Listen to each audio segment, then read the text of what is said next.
Check 1, 2. Check, check, check, check. Check, check, check.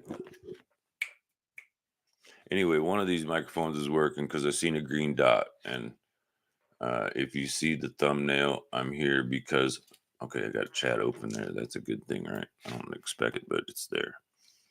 So anyway, I got a couple, 3 videos uploaded to my Google BoulderInHomeless at gmail.com account that are the couple 3 nights 2 nights and then 3.5 4 days, I don't know.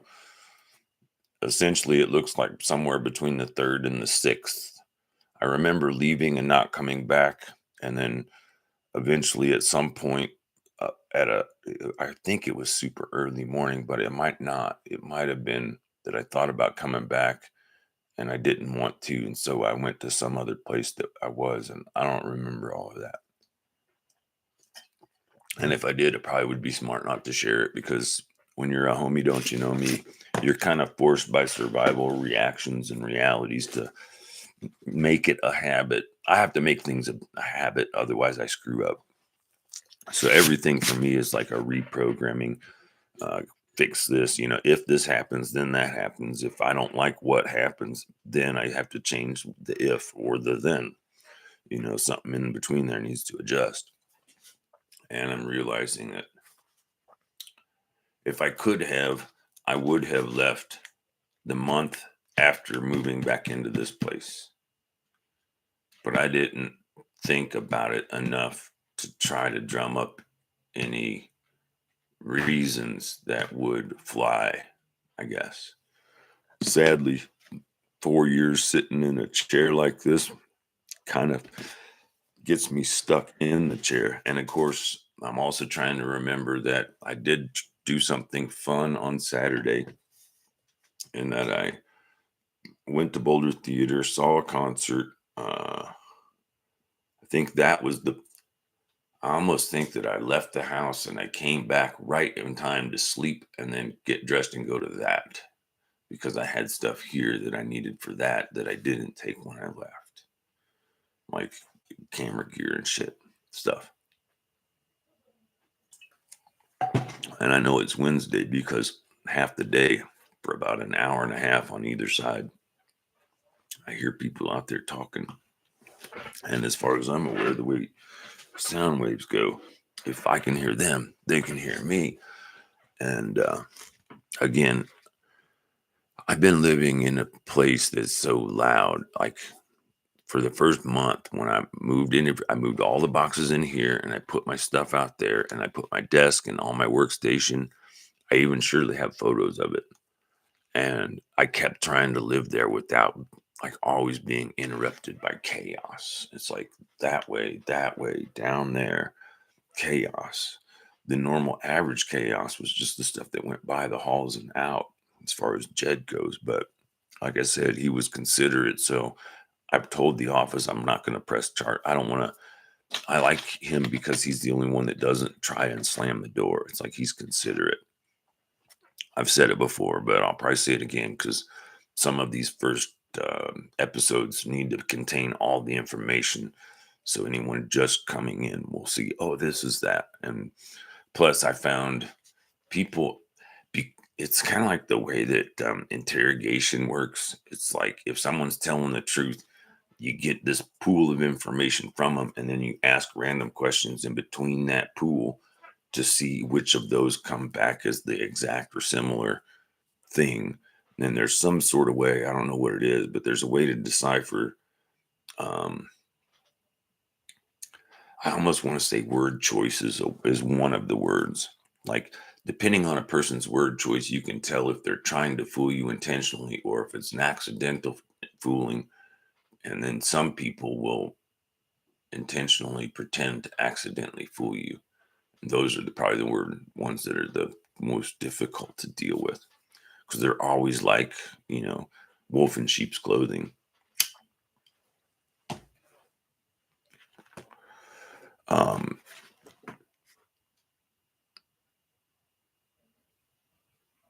Oh, you can totally hear that. Let's just listen in.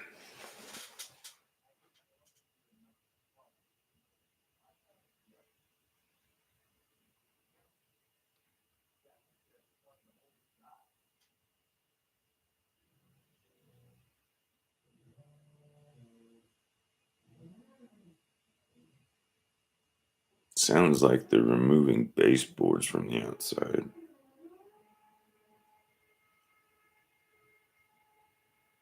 And that's definitely a drill going into the building down outside below. And again, that's noise with so-called double pane soundproof type windows.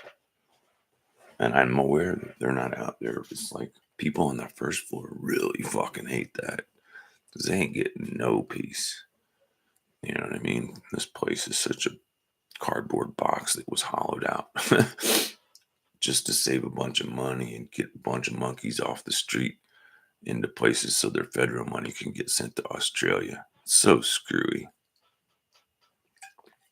I don't want to know it. I don't want to be aware of it. I just happen to make it a strong point never to share information or advice that I haven't verified for myself first.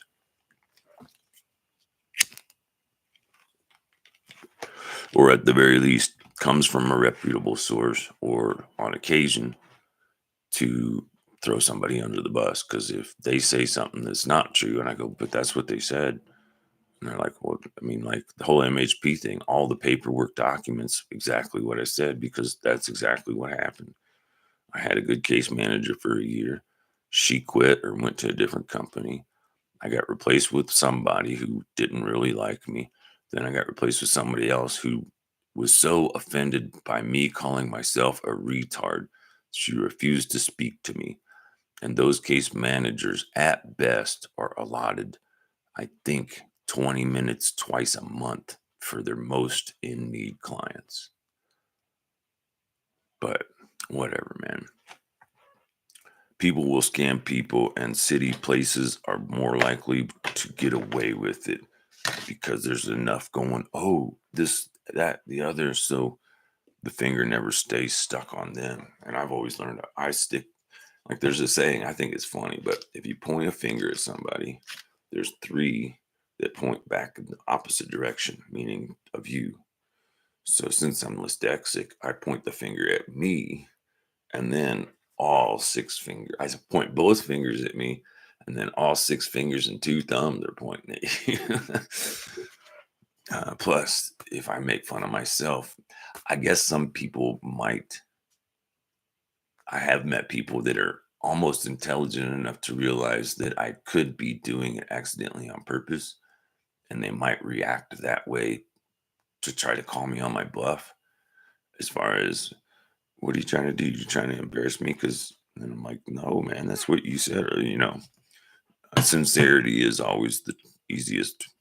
If you're always honest, sincerity just it happens.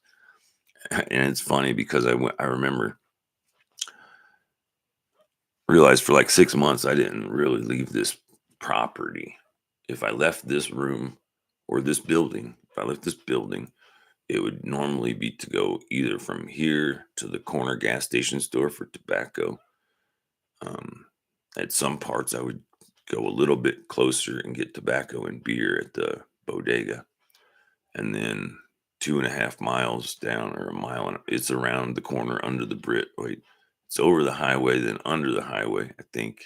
Yeah, it's over the highway, then a bus station and a parking garage, then under the highway, and then a stoplight, and back in the back of that place is where I would get weed.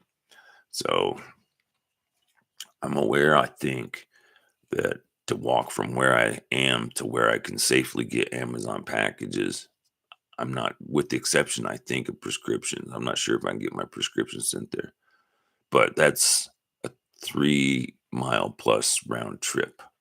I think it's like 3 points or 1.7 there and 1.7 back.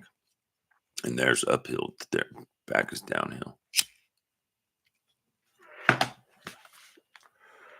Oh yeah, I haven't done any spot checks. I haven't done any fun things because I'm really not energized yet. I'm kind of been, it's the 11th.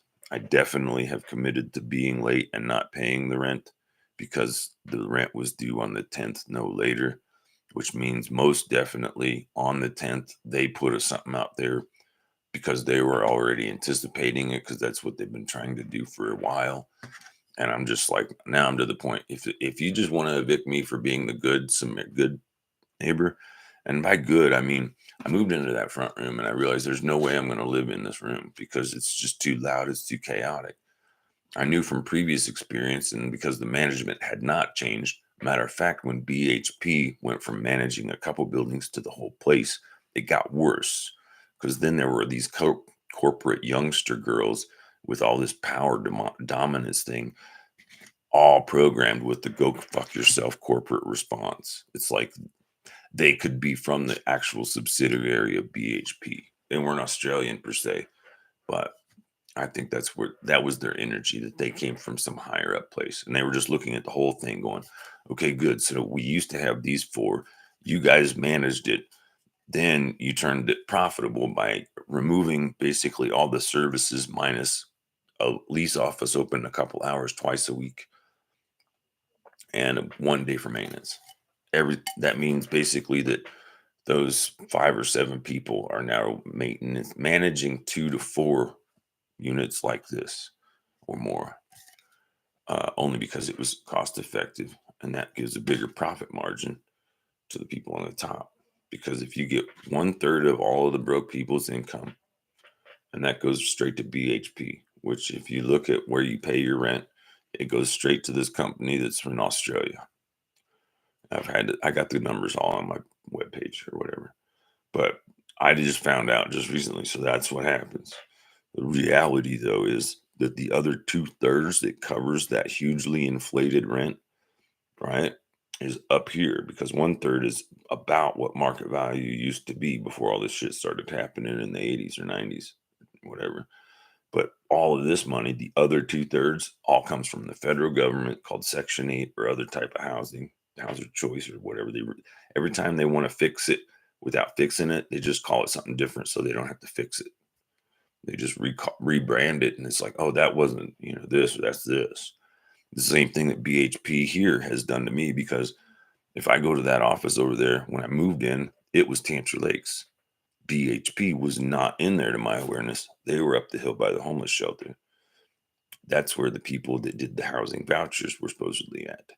But from whatever reason, mental health the shelter decided to stick me with mental health partners. And I don't think I'm mental.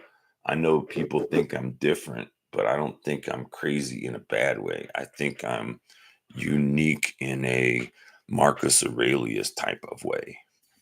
I just saw a video from after school today and I was like, it's weird. Sometimes I see stuff that I never knew. I like, I see that Marcus Aurelius was just like, that could have been me. Like the way I have tried to live most of my life is like he talks about, but I've never read his stuff.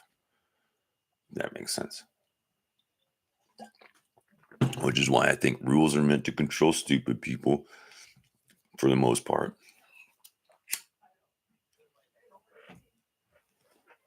It's so weird, man. Because I look over there at that. If I turn it, it might not work. I could do this maybe. But you see that? I got a double pane window. There's a table kind of dividing the bottom third to the 2/3 of the window, almost like my little example there.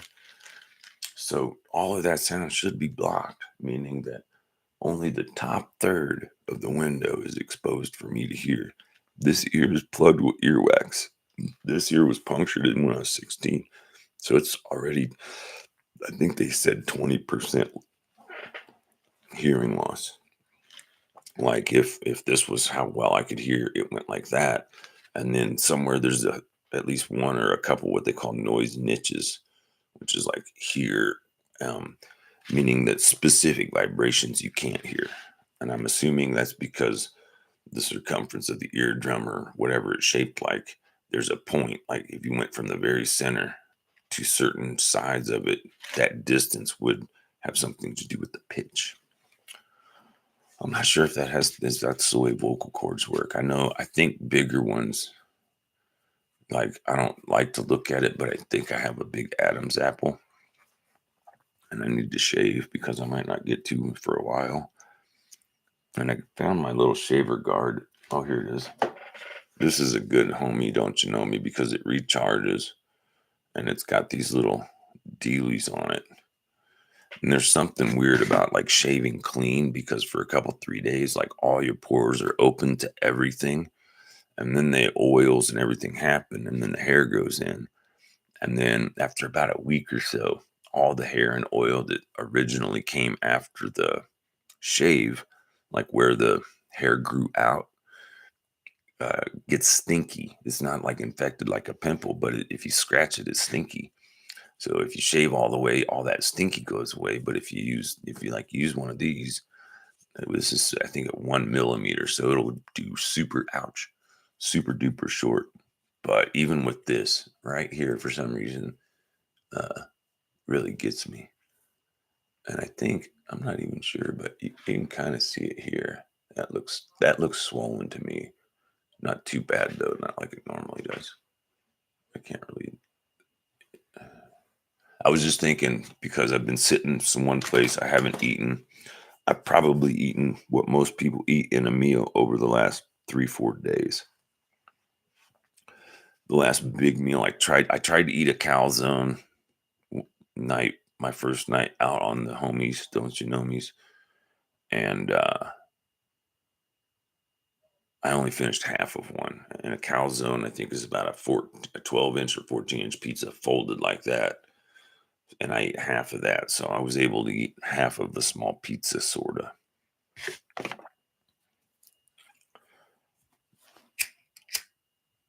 However, during that time, my coffee intake was a lot lower. I do remember both, I think, was it both nights? So if it was, I remember getting 2 beers at the beer place 2 times. So that would have been 2 different nights. And I remember one of the nights it didn't really work, maybe. When I used to live there on the regular, um, the way I could kind of mentally function is at the time there weren't as many tall boy craft beers. So I would get a 6 pack of IPA craft beers with the higher APV, like 8 or 9%. And two of those beers was like a sleeping pill. It made me pee, which was, I guess, good because it helped flush all the whatever's through my body out during the day. And it helped me relax so I'd go to sleep. Um, but the problem was, like, I could do that for 3 days, but on the second night, 2 beers would almost be enough. 3 beers would be more than enough. But if I do 2 beers one night, then 3 beers the next night, almost have to do 4 or 6 beers the next night, which means it goes from, see, $10 divided by three is like $4 a night for 2 sleeping pills in a beer can. Uh, you get the point that for $10 is a 6 pack. So it goes from a quarter of that to that, and then it only escalates and it makes me not function. And if I keep drinking and stay at that kind of buzz level, I don't fall off as hard. So if I can come off of it like steps, it's easier. Meaning, like, say I get to a point where I'm drinking 6 beers a day, I have to like not drink for a long time, then drink one, then not drink for a long time, then drink two, and not drink for you see what I'm saying? I have to bounce it around so my body is no longer expecting a certain amount of something. But by completely removing it, like, even, and it's probably because low body weight, don't eat a lot, the alcohol will have a bigger effect on me. But equally, there's not as much stuff to absorb the alcohol and work through the system. It probably just all goes straight to my liver. And why didn't I get a phone call yet? I just realized, I was like, the other day when I was sitting here, and I might have been doing this. Oh, I was writing, I think. I was writing, and so I was talking on my phone as it turns my words into speech or text. Uh, and then I'd get a call, but I'd forget to play record because one little phone like this is hard for me to go, okay, there's 3 things running here. Like, there's always stuff running in the background that I just found the one app that I never use. Something about some kind of word, something was unbeknownst because I had turned everything off, but somehow that thing reset its permissions so it could have background access to data. and has been burning 44% of my battery since I just turned it off and disabled it. And I made sure don't reboot because I think if you stop, I'm not sure which order, and I think it matters. But if you stop a program and disable it, or vice versa, it makes it so it's stuck and off and won't automatically restart until you reboot the phone. Let's see how well I can. Nope. I was like, can my dyslexia overcome the reverse not mirror effect? And I went and I was like, I'm gonna grab the this side. I totally said that in my brain. I was like, grab this side. And I grabbed this side and I was like, oh shit, it's the wrong one. All right, I did it the other way, but you get the point. You get the point.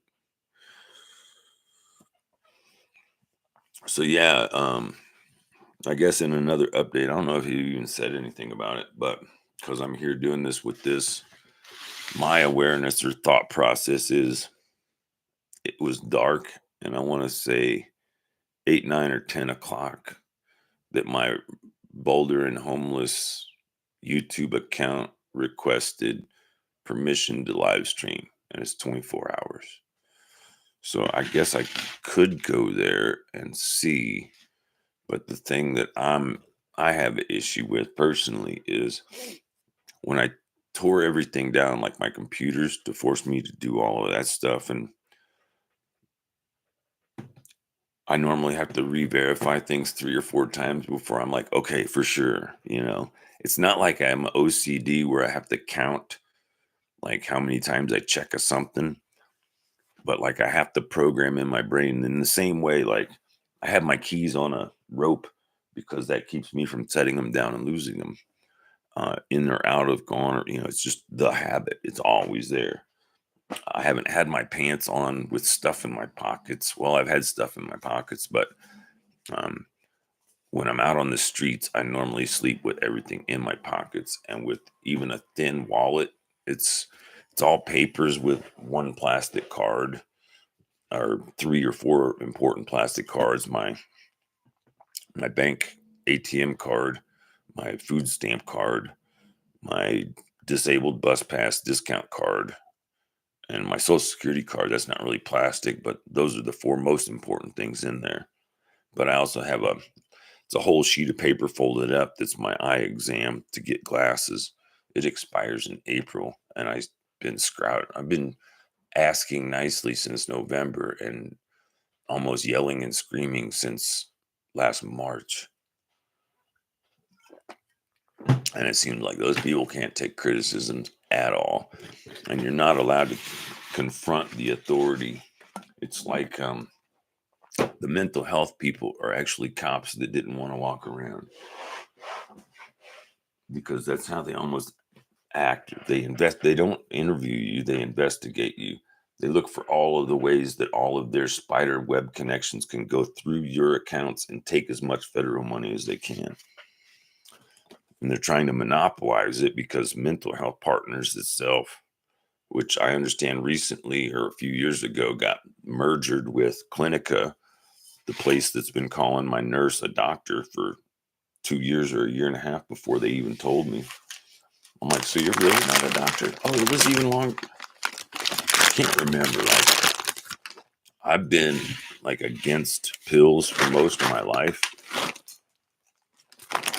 only because I saw what prescription pills did to my grandfather, my dad's grandfather mostly, or my dad's dad mostly. Uh-oh, are there not people here again? I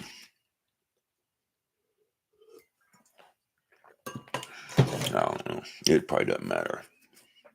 But anyway, what I realized is, like, I don't know if it wasn't yesterday, maybe it was the day before. Monday? It was Monday. First thing in the morning, guy calls me, says he got my number from a police officer and he wouldn't tell me where that number reference came from, but that they decided to refer me to this CERT, crisis intervention response team, that's supposed to keep me from being disabled, almost in a wheelchair. I don't even own a wheelchair. Like, I don't have any intention or desire to be wheel bound. It kind of doesn't surprise me considering what, like, the longer I've had the disability, the every time it gets worse, the first thing I normally do is like Google information so I learn. Then I compare my symptoms to what the doctor told me that, and realistically, it's not like she can go too wrong, because the way it works is she refers me to an x-ray specialist, says what I'm looking for, then the x-ray people send it back to her with all of their notes. So then she just reads me their notes. All she does is this, mostly. And, oh, you got a wart here, let me burn you really hard on with cold stuff with zero warning.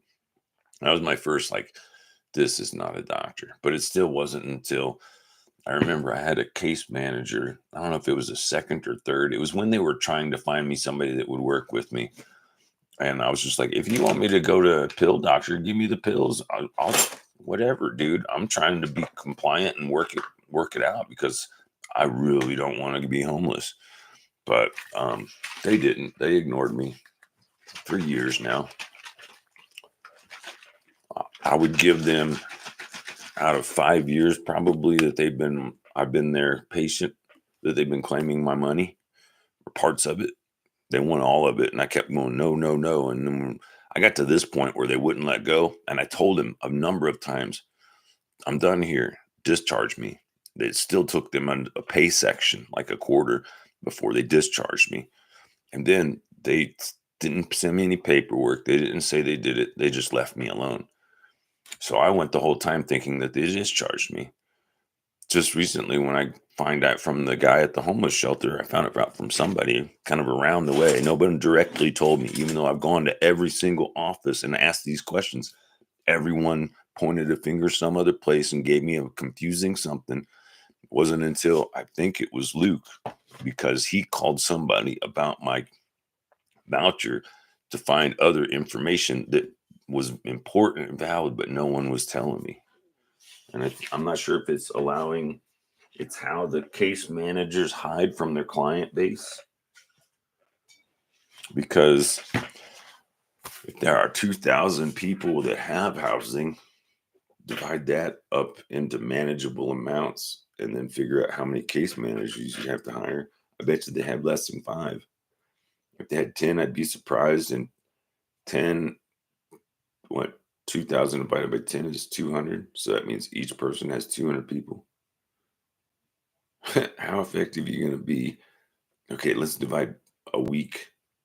8 times 5 is 40, right? So divide a 40 by 200 people. What's that number? Now, you can't use 8 hours. I'm thinking you're looking at realistically 3, possibly 6. But with lunch break, bathroom breaks, all that, no one puts in a total 8 hours. But that's the effort they can put towards 200 people each.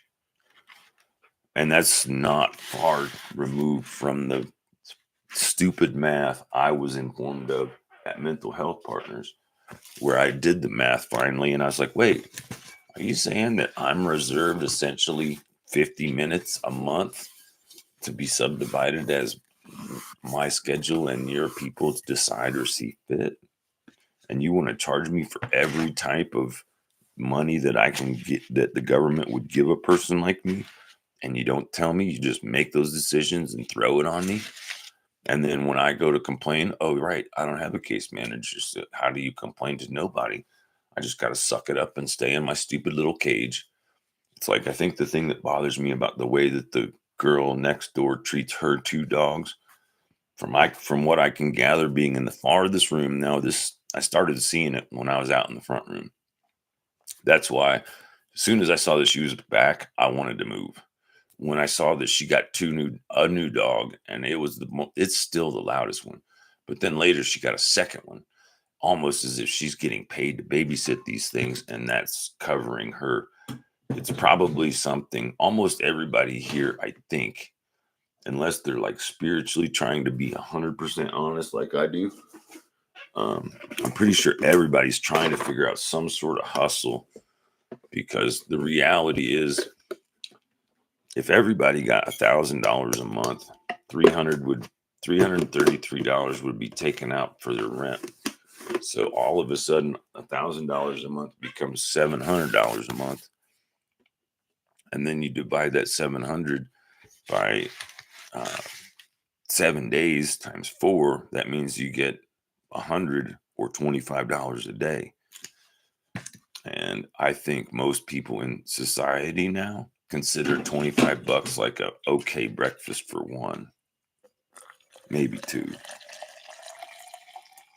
But I doubt two people could eat more than Denny's for $25 out the door. I hope that was warm. Yeah, it's not hot, but it's warm.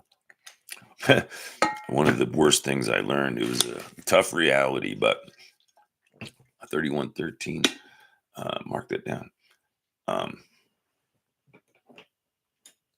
It's weird, but the coffee pot has these two little red circles that look like Amazon Prime headlights. They're just round circles. One says program, the other one is the power and the function. Like push it 3. I think I had to. There's a back switch that does the whole power. That cuts the screen because you can program it so it turns on overnight or something. But anyway, I can look at it and see a round circle and think it's on. So then I grab the pot, I pour creamer in there, I pour the stuff in there, and the creamer just turns into these little powdery boulders because it's so cold, it doesn't disperse. Like there's a certain temperature. I'm not sure what it is, but when that's happened, if it's not too cold, I can usually get water and heat it up. And although it makes the coffee and it dilutes it, it also is hot on the top where all the stuff is. So the heat somehow melts it into the coffee. But I'm not really a fan of lukewarm coffee. Actually, I'm not a fan of lukewarm much anything. Especially people named Luke who are pretending to be warm to me. Just so they can enjoy the excuse to call the police on me. It's like, if he just said, hey, I think if I call the police, they're going to have a response team that'll help you, I'd have been, okay, cool. We could do that. But he didn't tell me. He just did it and then hides behind pretending to ignore me. It's like, dude. And the funny but bummer part about it is because the way every single one is like this. And correct me if I'm wrong, but if you send an email or anything in the Boulder Shelter or whatever the fuck it's called, or Boulder Housing Partners or Mental Health Partners, like those people are locked in, so they can't have like regular web browsers and stuff like that. That means all the mail that they go in, it's checked at the door. So if you click on email to say, show me that they read it, they can read it because they're behind a gate that you can't see. So they can read it, mark it as unread. Then whenever that cycles through, or whether it does or not, sometimes you can set it so it never cycles through. I mean, it's using security in a positive way, in a way that's negative against people. It's like using its shortcomings as its strengths. But I mean, simple math suggests if you had an algorithm to log on to Google, like you create a bot, and what the bot does is it logs on to Google. It goes through whatever process it does to either create a new account, but I'm thinking differently, thinking simply. You create an account, so when you send an email, anybody that reads that email, it's like a chain letter virus, because you send one email, say 10 people read it, then 100 people, then 1,000 people. So then that email goes out like that. And every time someone opens it, it doubles, or even crazier. It gets the emails from all of their contacts and sends all of those out. So every time you hit a dot, every contact that has ever talked to that dot just goes blam, blam, blam, blam, blam, blam, right? So that one email, you send the one email, it will, like a nuclear something. My dad told me about when he was in nuclear school, how they did this They got a gymnasium, and I can't do it, but I can explain it. And the gymnasium was all covered with like edge to edge mouse traps. And where the cheese would go was a ping pong ball. And their whole thing was to explain the slow motion, what is happening at an atomic level when an A bomb or H bomb goes off. So all the guys are sitting, and this is Navy, probably Air Force too. Who knows? Everybody maybe, but they're all sitting like in the bleachers, right? So they get one single ping pong ball and they toss it up, and that's to represent the impact with the splitting of the atom. So it hits one. And my dad was explaining how it's initially almost cute and comical because it's just like one goes up really slow, right? It's a ping pong ball. It's really like it hits, pop, two go up, four go up, six go up. Like at 2, 4, 8, 20. It's just like everything doubles and just goes. That was the explanation of what happens with A bomb. If you could do this email thing, essentially you're telling an email server to send everybody in there an email. But because they're not connected, they keep going back and forth and around. So that bogs down the computer by one single email. That whole system gets shut down because it has to figure out how to stop all that stuff. And once it's like the 10, like imagine that, like if everybody had 100 accounts, every time it hit to 1, that's 100 times 100. So every ping pong ball, like 100, 200, 400, 800, yada, yada, just. And I think the idea of plutonium or upgraded uranium or whatever it is in that example for, say, the plain level of ping pong balls is only one of so many levels, and depending on the material, depends on the pieces or the individual molecules that can be split, like releasing the energy used to hold it. And essentially what you're doing or seeing is a bunch of like two magnets. If you put them together, you probably might not see it, but if you went like this, there'd be an invisible kind of spark happening as they pull away, which is weird. The opposite of crystals, quartz crystals, you bang them together and they spark. Like I can get a bag of crystals, like yucky, nothing but little shards and flakes, and put it in a colander that's metal mesh. And in the really dark where there's no lights, shake it like this and you can see it sparkle and pop. If you did that in a small thing, you could put that inside of a washer or dryer cylinder, spin it around, and as that slowly turns into crystal dust, which is almost as hard as diamond dust, but that crystal dust could be used to put on in a layer on solar panels to make them like 1,000 times stronger or something. But the goal isn't to not leave a footprint. The goal is to leave a footprint so big that anybody that survives is okay with the fact that there's a huge footprint there. And probably a lot of them think that that's what makes them a awesome person. It's like, I think Trump has a Hitler thing, like a Napoleon thing, it doesn't matter so much what people think of me now, as long as in the future they say I was the most important person. But that only stays true on their side if everybody after them wins. Once somebody loses, it all gets exposed. And I'm probably sure it'll go back to an agreement made with somebody to put Carter in the presidency as the last decent president we've had. And I think I voted in 1 or 2 elections. But the last time I was registered and went to vote was for Ross Perot. And it was weird, I think, because that's when the Clintons I think it might have been the Clintons, but that's when I started seeing that the Democrats started acting like Republicans and Republicans started acting like Democrats that were smart. Because during that time, people like Ross Perot that were really rich but conscious of humanity were shifting to be Democrats.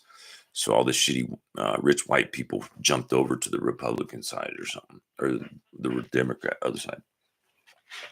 But I think Ross Perot was a Democrat against maybe Bush and lost in a primary, maybe, and then Bush lost to the CIA, which is only funny if you're aware that that's who put Bush there. I'm sure that since probably Nixon, I almost think that Nixon was the first, like, we're the CIA and we're running shit. I almost think that's why Hunter hated him so much. But I also think Hunter had enough money as to be afraid not. When you're really rich, you can't really say whatever you want because people can take away, like, for a couple 5 years since they told me I couldn't work anymore, or I could have still worked, but I would have been homeless and eventually, unbeknownst to me, losing my disability insurance and stuff, because I have a condition that's called, like, degenerative is the first word in the condition. And it just basically means I get inflammation, swelling, and I think to this point, herniated discs in my upper neck, or no, in my lower neck and my lower middle back, because all of the symptoms match all of that. I keep thinking that she said L2, L3. But again, she didn't say it. The people who looked at the pictures said that.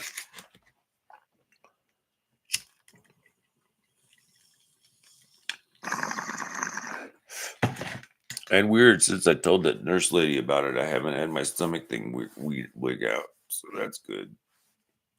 Part of me thinks because I had to start using a cane again.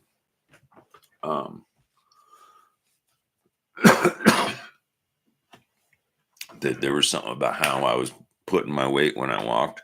It would. No, you probably can't see it, but it hurts right there.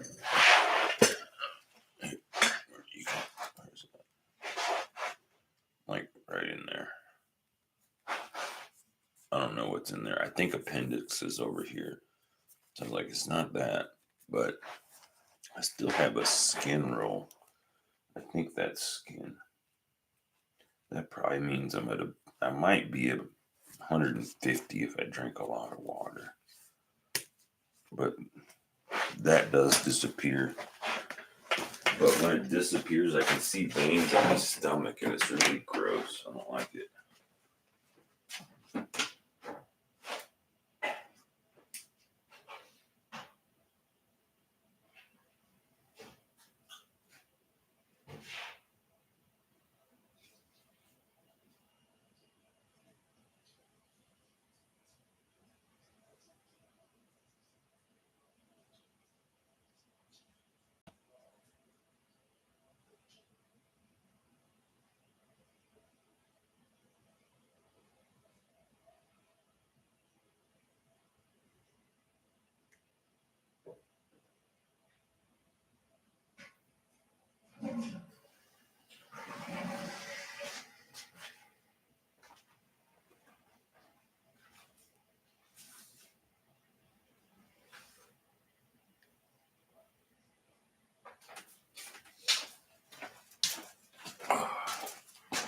So I did a thing to the front door. I think it was it the day after I got back, 2 days.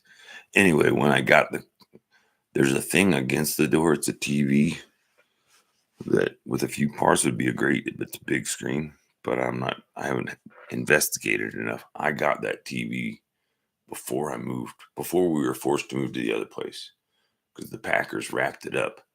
Or maybe I got it at the other place. But anyway, the Packers wrapped it up and brought it here, and I never unpacked it because I know it needs parts, but it's like, I don't know, if those are 42, this is like a 50 or 62 or something. It's big. But anyway, it was living in this room right here in the closet. But when I cleaned the whole closet out, that was the last thing I took out. But it was the first thing I put against the door, because there's like a gap like this. I don't know. It's a thick gap. Normally I have this padded thing that goes there to keep the wind from going through because makes the room all cold. But it also helps block the sound from the hallway. Nothing can stop the sound from my neighbor because, like, I just went to the bathroom. I could hear her having a normal conversation with a dog or something. And it almost sounded like a yell, but you could tell it wasn't her normal yelling at something. I still haven't found that Facebook video of her yet. I need it.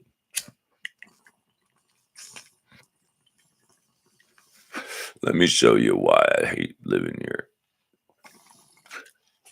That would be good. Like, there's a movie called Down and Out in Beverly Hills, and I'm not sure, but I almost think the kid's name was Sydney. And I'm also not sure, but he reminds me a lot of the kid that played, who I'm almost was Sigmund or just Siggy in What About Bob?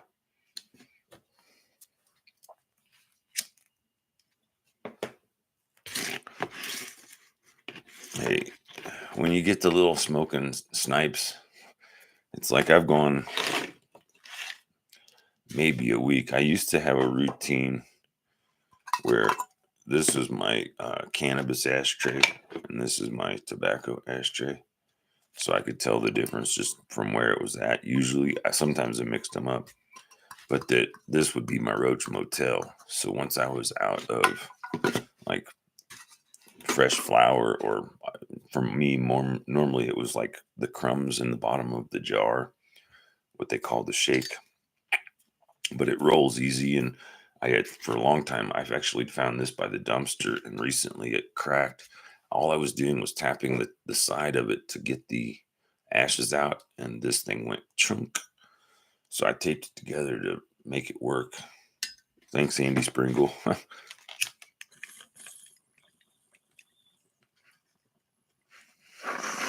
There's been a couple times in my life where I'd like had something happen where people were like, I think I went over the edge, and somebody's like, you got to go a little further. I'm like, no. I'm like, no, really. Like, my dad got freaked out. I don't remember. I think it was when I got arrested for beating up a Taco Bell bathroom. Essentially, I was trying to impress the wrong guys and the wrong crowd in school. But I was new to the school, and I knew that I didn't like the other ones because I met some of the more popular people before I even went to the school, and they all were like kind of side-faced liars. You know, they would say one thing and mean another, and we called them socias, or like socialite people. They're the kinds of people that think it's good to be on the school political thing.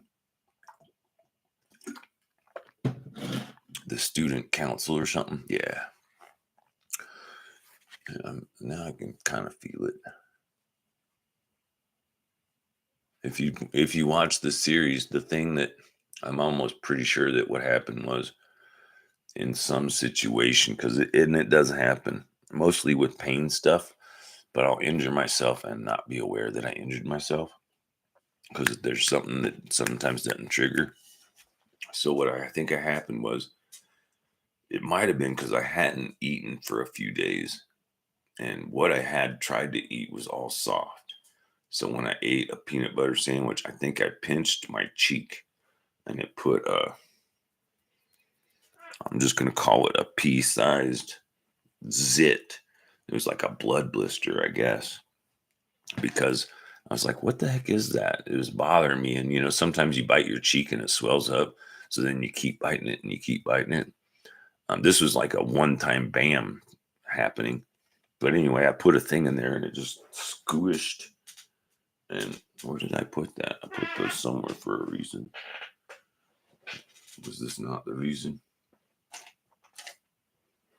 Anyway, I got a couple of bloody, pussy, mostly bloody, I'll call them napkins. They're not, but they're thick Kleenex. But I, basically popped it and made it so it was small. Now it's just kind of flabby skin. I'm hoping will heal. but I'm still really conscious to drink and tilt my head this way so it goes away from it. Although the first thing I do when I eat chocolate is I throw it right here so it melts all on top of it, thinking, I don't know why, but it feels kind of soothing, and I'm assuming the feeling of soothing implies healing. I've not easy to say once.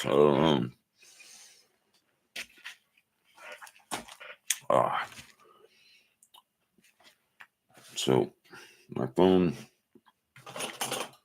that works is 91% charged. The phone that kind of works is pretty charged, but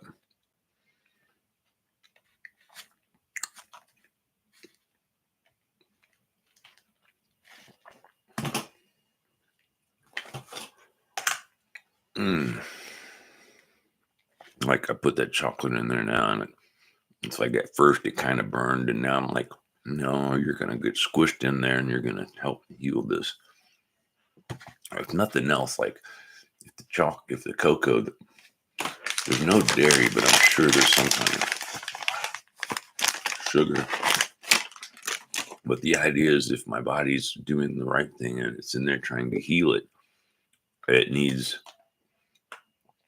quickly accessible nutrients that are part of that process. Like, I'd be willing to bet if I had chocolate with vitamin E in it, that would like fix it quicker.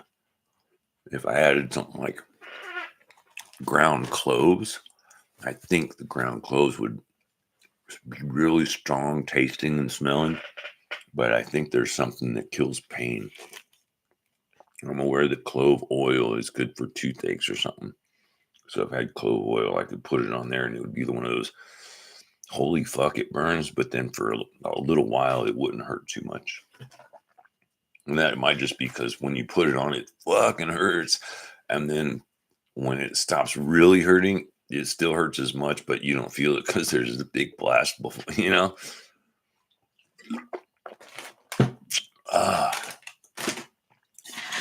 So anyway, what I was trying to say is the original idea that I had when I said I need to stream this and do it like a marathon live stream, because I got home,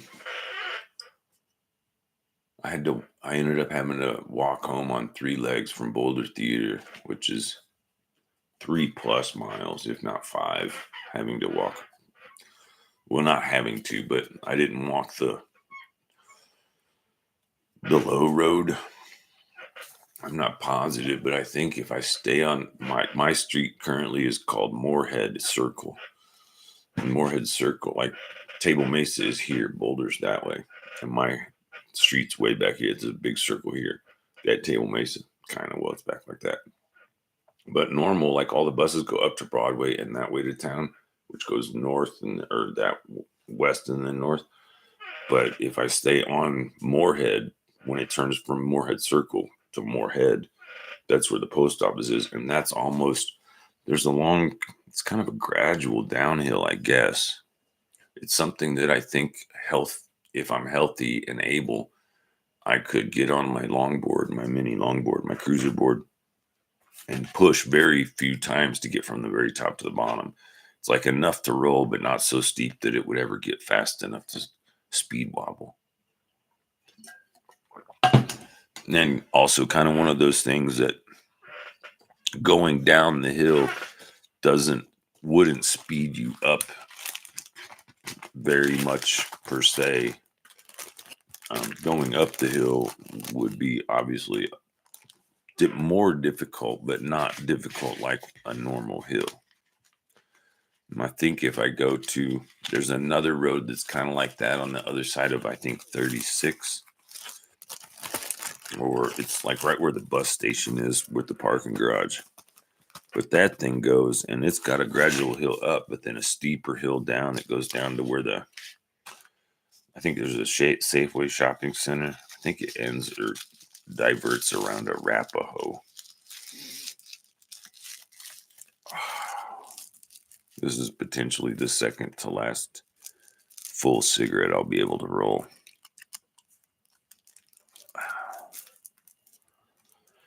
And part of the reason why, aside from there's no place to go, and also because just paying attention, I can tell that in the last couple, 3 weeks, I can just tell with my ears and my senses that homegirl does not keep her dogs in the kennel, but they sit right by the door and she's trying to train them. So anytime they hear anything, they go ape shit enough that she could hear it in her back room doing whatever she might be doing. But that, or she's in that room, and as soon as she hears that, her practice has been open the door and let them out in the hall. Like I've seen it through my people. So I know that the people in the office could see it if they chose to look, but they don't. But what she's done is she first had the guy across the hall be her guard dog while she was trying to train these dogs to be her guard dog. And she got one that no one could get around because it always bit them. But she's like, I'm a meaner enough person. I can force the dog to do what I want. And that's the dog that's been stuck in the kennel for like 2 years. It's like a big, tall poodle looking thing. The other one's a Labrador. But she's trying to use the aggression of the poodle dog to teach that Labrador dog how to be also aggressive. But it still hardly barks or does anything. It's barking more now than it did when she first got it. But nonetheless, if I go out there and there's two dogs that are about to jump out in the hall and I'm on three legs and one of them's a hollow aluminum, there's no defense against two dogs that are coming at you if you can't like kick, stab, and shoot and something all at once or have something in front of you. I would not like being attacked by a single dog, but I wouldn't panic. I'd go into I'm going to hurt this dog mode. But when there's multiples of them, the way you would hurt that dog is put it in its most vulnerable position, which is either on its back or on you thinking it's on its back, biting your hand. Then you get your other arm and put it behind its neck and you push like that and it snaps its neck and it dies and it never bites anybody ever again.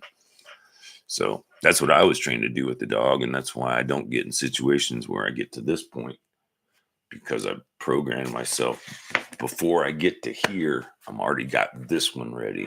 So it's like dog comes. It's like, okay, bam. Sorry about your fucking neck. Sucks to be luck. But being aware that I know that stuff tells me just don't get in those situations, because if a dog attacked me and I didn't have somebody with me to either verify it or prove it or have a camera on it, it's like I can't go out my fucking doorway.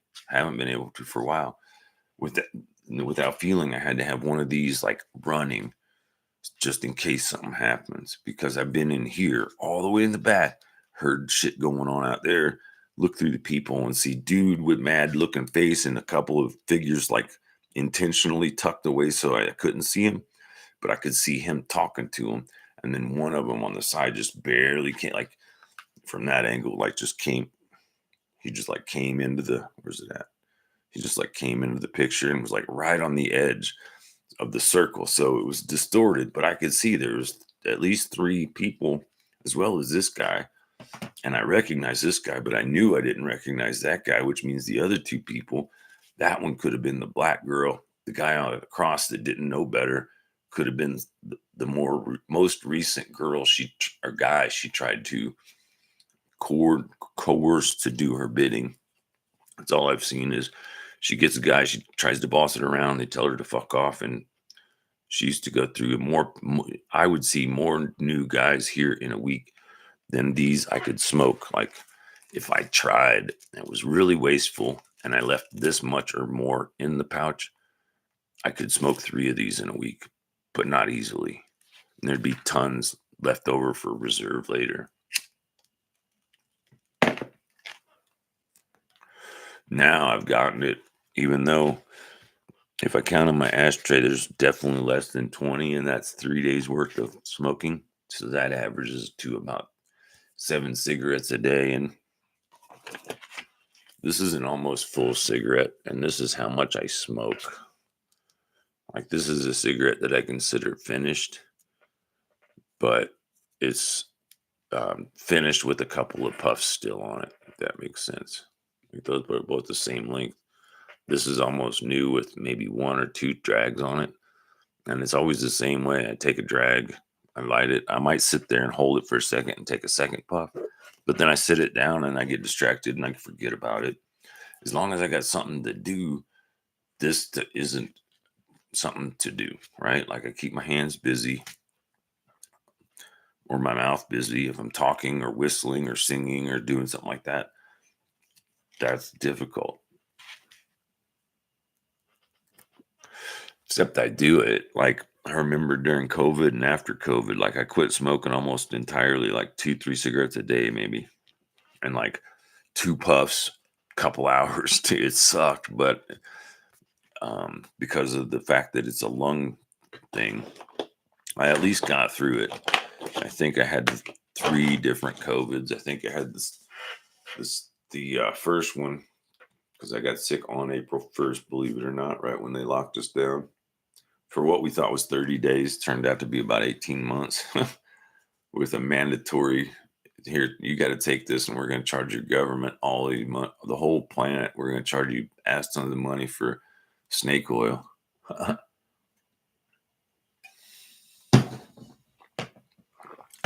It's amazing how stupid people can be that they continue to fall for the same tricks that used to be. Like if you told somebody, like imagine you explain what happened between the 1980s and today. That's 50, 60 years, right? Let's just say you went back exactly 50 years to whatever day it is, and you explain it. It would sound as if you didn't say anything about technology per se, it'd sound exactly like the type of shit that they were pulling on people back in the 1800s, which is right before the 1920s, which is right before the Great Depression. And it was, I think, the Great Depression that was intentionalized. Like all the people that had money lied to say they had no money, found a way of hiding it from an average person to see, claimed everything broke so everybody else went bankrupt. And then they gathered all of that money in secret on the side, then loaned it to everybody loaned it to everybody so they could restart the game. And I'm almost sure that's how the entire Rothschilds dynasty was created. It wasn't by merchandising goods or services. It was by merchandising the trade of the goods and services. I mean, I didn't play Monopoly much past 10 years old, probably, but I did play it a few times in high school or college.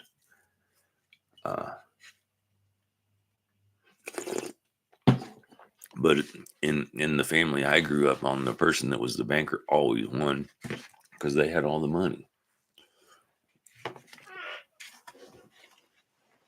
Oh, ouch.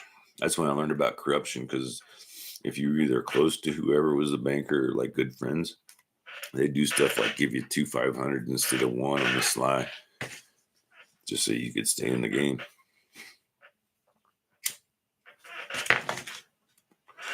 Oh, it's 30303. Bing. Mark that down. That's a good one. I'm sitting here going, they got a call. They got a call. I keep running this thing thinking that I'm going to grab a video audio recording of one of these things I've been going through, because the door's closed, and I put that TV there for a couple of reasons, but mostly to block sound and cold wind.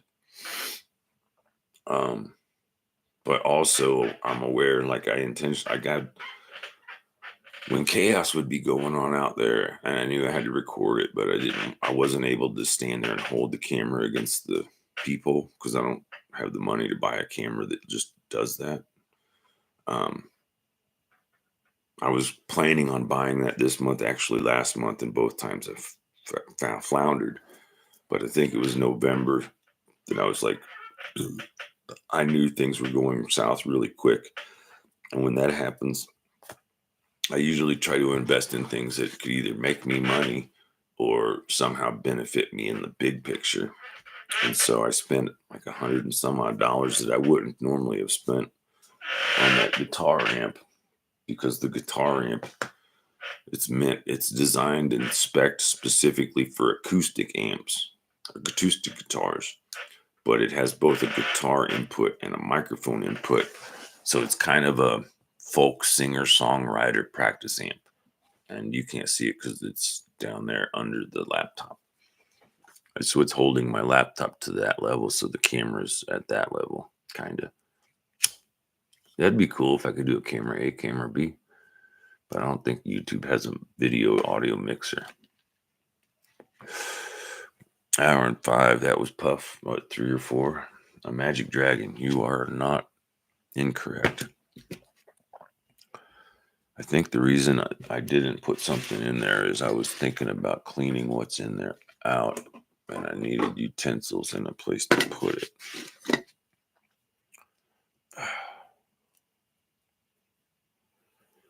It's weird when I do these podcast live stream video things.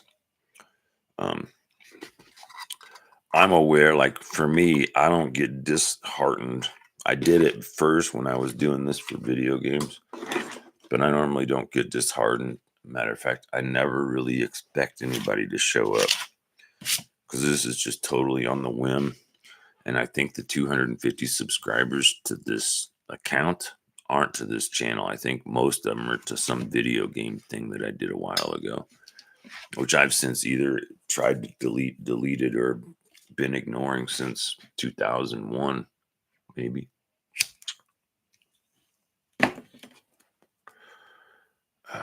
The Newman Show, is that what that was called? I'm doing a callback reference to something, another stream I did, but it's talking about the Jim Carrey movie with all the cameras up there were on him. I think it was the something Newman Show, or maybe it's just the Newman Show.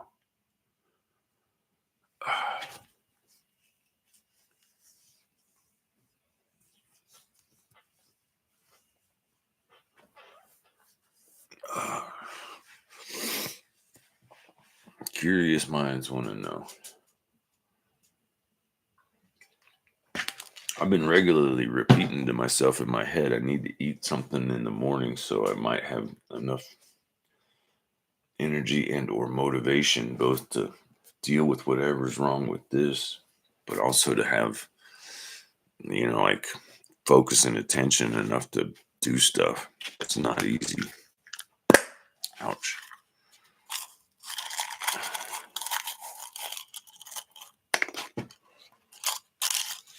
But I doubt I'm exaggerating if I said I had, outside of coffee and non-dairy creamer, probably less than 300 calories a day for the last week or two. So if you're looking to diet and you're looking to lose 20 pounds really quick, just like almost stop eating. And every time you get hungry, smoke a couple tokes of weed, so your brain thinks about other things and your body quits forgetting. So what I learned is the lack of protein, lack of carbs, or lack of sugars, or lack of substance creates an enzyme in your stomach that makes you feel hungry. If you eat a lot, your stomach goes from being like a squishy little bubble to being swelled out like a balloon. And then that helps digest it. Then it gets back to normal, and that pushes everything through to the bottom parts, the exit door. I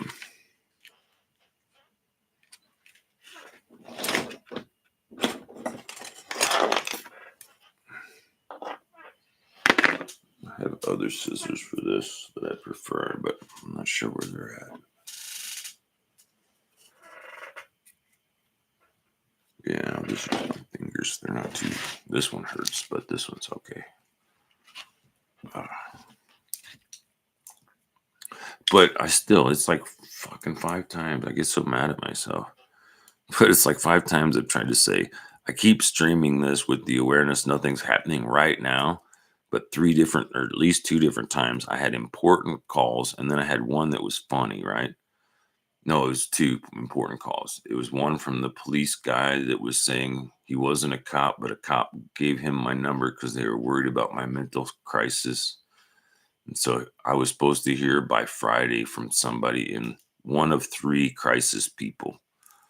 He gave me three names and he said that they all speak good English. So I'm fine with that. But it probably makes somebody feel justified in thinking I'm racist. I'm not racist. I don't care what color your skin is as long as you can communicate. I'm aware English people that speak English might not be able to easily understand me, especially if I was like drunk and relaxed. My southern, my country, my Kentucky voice, my first voice comes out more the more relaxed and or drunk I get. So like I could actually, which is funny. 'Cause I was just remembering this in high school. Like there's a book, a trilogy I'm writing, and one of the characters I'm using a certain person's partial name as the character. Um,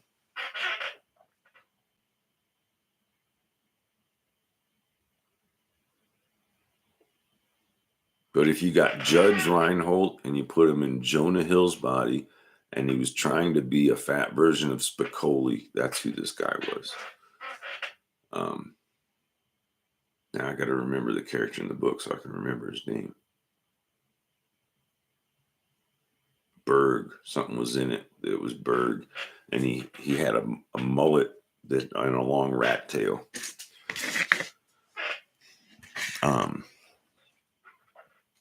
What the heck was his name?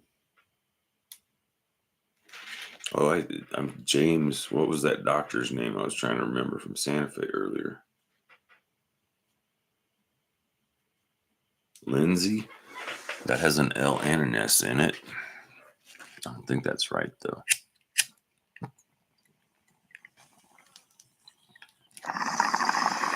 I was thinking maybe it was German sounding like Switzer or Schweitzer or Swisher or something.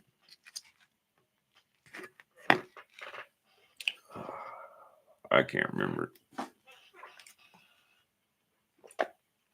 If I can remember, it's just not going to be right now, maybe.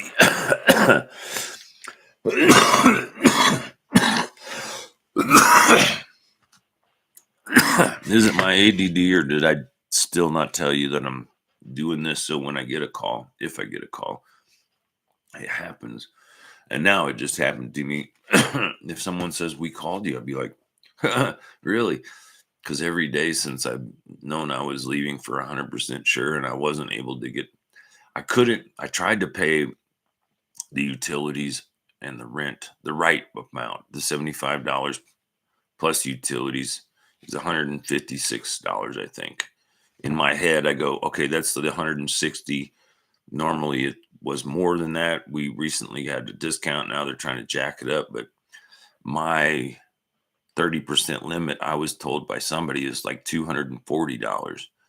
So charging me $250 in rent plus 80 some odd dollars in utilities, I didn't have that to spend.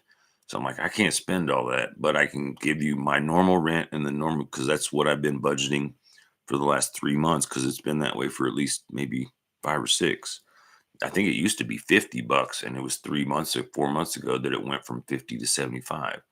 And I don't ever remember, I don't have in any of my stacks any letter that says, oh, by the way, we're going to triple your rent copay on the month of Christmas. Like, are you fucking kidding me? You're going to take all the brokest people's money and say, we need more of your money because our rich people need better Christmas presents.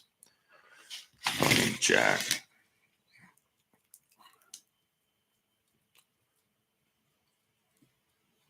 And then I remember I talked to the nurse lady, and that would have been really great on our recording. I do that sometimes, actually a lot. I'm not thinking and stuff just flows out, and then I go, because I'm ADD and I'm not always sure what happens. My memory's kind of sketchy sometimes. Only because I get in a situation and my attention might be paying wrong attention to the wrong thing. And I normally put that point of perspective at everybody's doing the best that they're trying to do. And I think that's true. The question is, are they like, a lot of times I have people say, all I'm trying to do is help. I'm just trying to help. Oh, all we want to do is help. But they never say who. You know what I'm saying? They never put the noun behind the verb. They just say, we're trying to help. They don't say, we're trying to help these people that we work for get as much of your money as possible without spending any money towards you, with the exception of the people there to collect the money and to gather more. Or it's like, you're either worth money to them or you're not. And if you are not, they want you somewhere else so they can put somebody here that will stay in their kennel and shut the hell up and break whatever rules they want and deal with it themselves. Even the police, I've talked to the Boulder police. They don't like coming here already.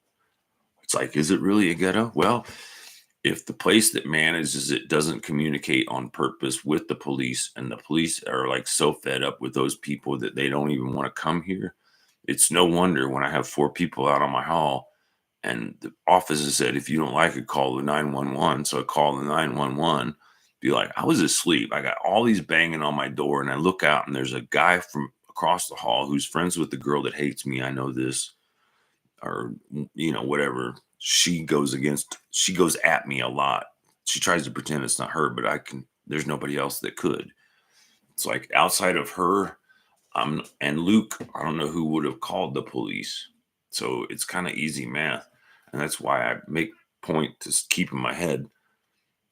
I tell everybody the truth, but I try and keep a track of what truth I tell what person. You see what I'm saying? Like, you can have a truth, but without understanding the reality. Like, people say, oh, this girl thinks that you're being this way against her. And I was like, which girl is that? Is that the girl that the very first time I saw, her face was in my Amazon delivery with her hands in it? Like, literally in it. And I wasn't like, I live in a place where I need a phone recording. So when I open the door to see where my delivery is, that I can catch somebody. That's not my mentality. It wasn't my mentality until maybe 6-8 months ago. And since then, I've really either I could probably have bought a door thing camera. And problem is, all the cameras want you to pay some subscription. So the video footage of your thing goes to some place and then you pay to access it, which I don't want to pay money for a device that costs me a subscription to use it. That's the same thing that they did with my HP printers. They made it so if you don't pay the subscription, their ink doesn't work, which only makes people that are poor and half intelligent. I actually remember it was like, shit, it could have been 10 years ago right now. But I remember going to a store to buy ink. And it was just like a regular store. It was like an Office Depot or something like that. And the guy's like, why are you buying ink? I go, what do you mean? He goes, well, you put the color and the black and white together. That's like 50, 60, maybe $80. I go, yeah, well, that's the price it is. And they go, no, if you just buy a printer, that printer comes with ink and it's only $30. Now, granted, the ink that comes in the printer is a smaller container. But the fact that they don't make it so you can easily, like, when you get a printer, it should come with like 2 jars of ink or whatever it is for the colors. I think 4 max. Cyan, yellow, magenta, and black, right? CMYK or RGB and black. Anyway, I don't need to access that stuff. My brain feels like oatmeal. And I got officially 2 more tokes on this cigarette, and it's considered one of those. And that's only because if I didn't smoke tobacco at all, and that was weed, 7 roaches make 1 joint with crumbs, usually. Unless you use filters. Well, I don't know. I've used filters, and that's only because I'm aware of that process that I almost always intentionally try to leave a bigger roach because I'm aware that I'm going to have to go back to it. You know what I mean? That would suck. I just had this thought, like, I made coffee once and then twice, right? So that's grounds that have been gone through once. If I put the same amount of water through that, it's not exact math, but it will be at least 50% more opaque, meaning it will be way watery and also more, I think it's more acidic.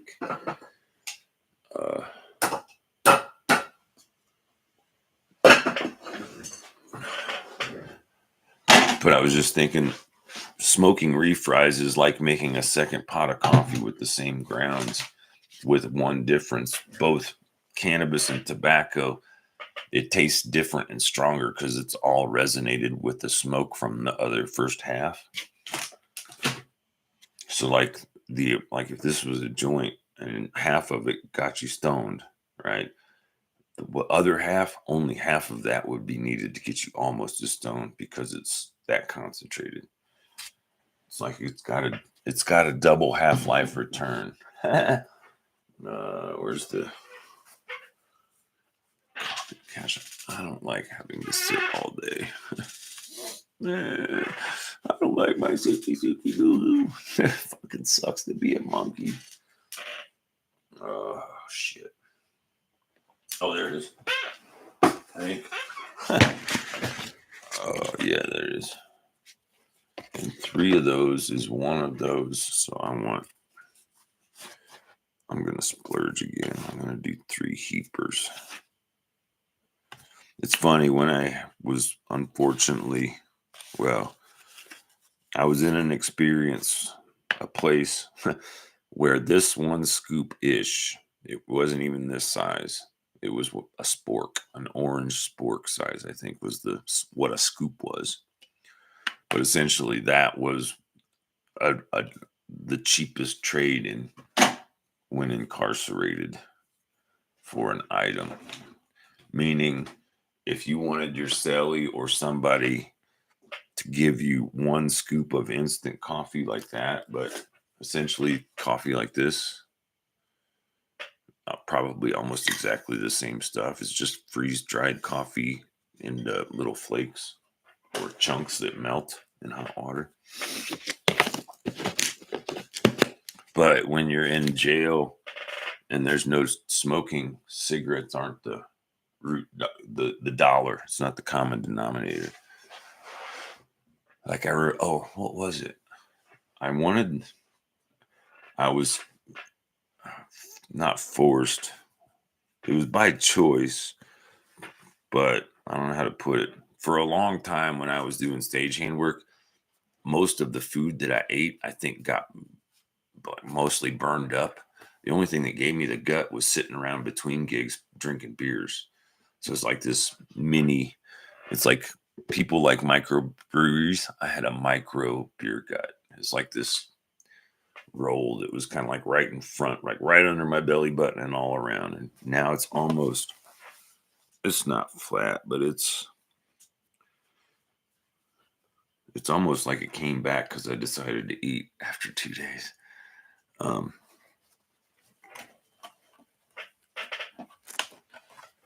But I'm pretty sure it was James Dean that said, leave a good looking corpse.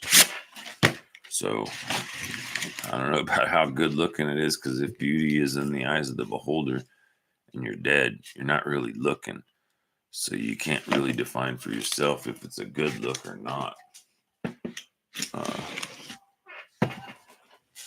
But just please. One of the things I was doing for a while is just one of those, my legs were having an issue and I thought it was because of circulation. I didn't know it was all because of my back. So this is This is almost a gallon of water. It's 96 fluid ounces, 2.3 or 2.84 liters. But anyway, if a gallon of water is 8 pounds, 2 of those almost gallons of water are maybe 15 or 12 pounds. So I could hold one with either finger like that and use them as weights. So I was getting the blood from my feet that are stuck down there because I don't have great circulation and because I'm sitting all day up into my body. And so I'm sitting here going like this, I'm so going to be stuck in a wheelchair. I'm just aware of what life does to me, like to try and prepare me. I've had all these weird things happen in my life. It's like, this is, you think it's bad news and it turns out to prepare you for more difficult times, but it makes that more difficult time easier. Like today I started remembering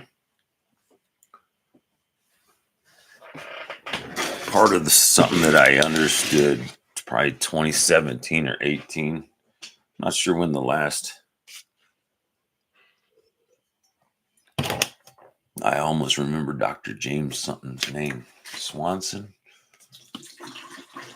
A lot of times I think I started thinking there was S's in his name. Then I thought L's. It wasn't Lint and it wasn't Schmidt, but I think it was Germany sounding like that. But I can't even remember why or what happened. But I remember calling or trying to contact them and getting my records. And they're like, oh, we don't have those anymore. Those got put in those boxes that we need to disappear box. I'm sure I lived in many times, including this one, where if I was either married or related to a lawyer, they would be so into, dude, you got to let me help you. Because I know you can't get rich, but I can get rich and I'll make sure I'll look out for you. I mean, I'm pretty sure I could get away with somebody sliding me a couple grand in cash every day, as long as it was old pre-tracer money. I'm not sure if there's much of that stuff around anymore. Probably 50s. There's some $1950. There's some 1950s $50 bills in a safe somewhere that have my name on it, maybe.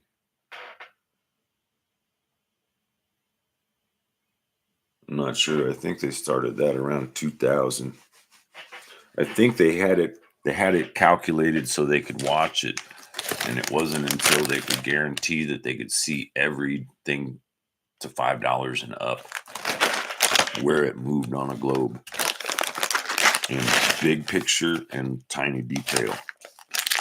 From what I'm imagining or seeing, it's like they were color coordinated, so certain types of money that were all connected.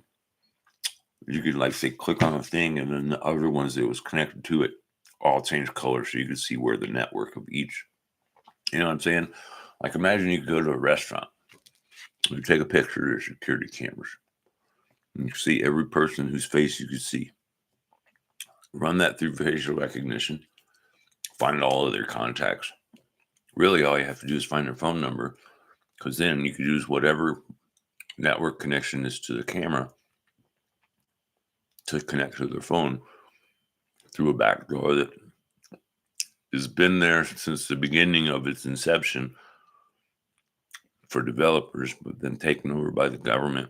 It basically said, either you let us do what we want to do, sign this saying you'll never tell anybody, or we're going to shut you down, take all your money, and suck it to you. So you can either work for us and stay rich, or you can not work for us and not only be broke, but we're going to put everybody on you until you can't. Okay. What's up? You mad, bro? Come at me, bro. And I don't say that unless I really want you to. And there's probably a camera. I got to make sure there's a camera around that's not mine or theirs.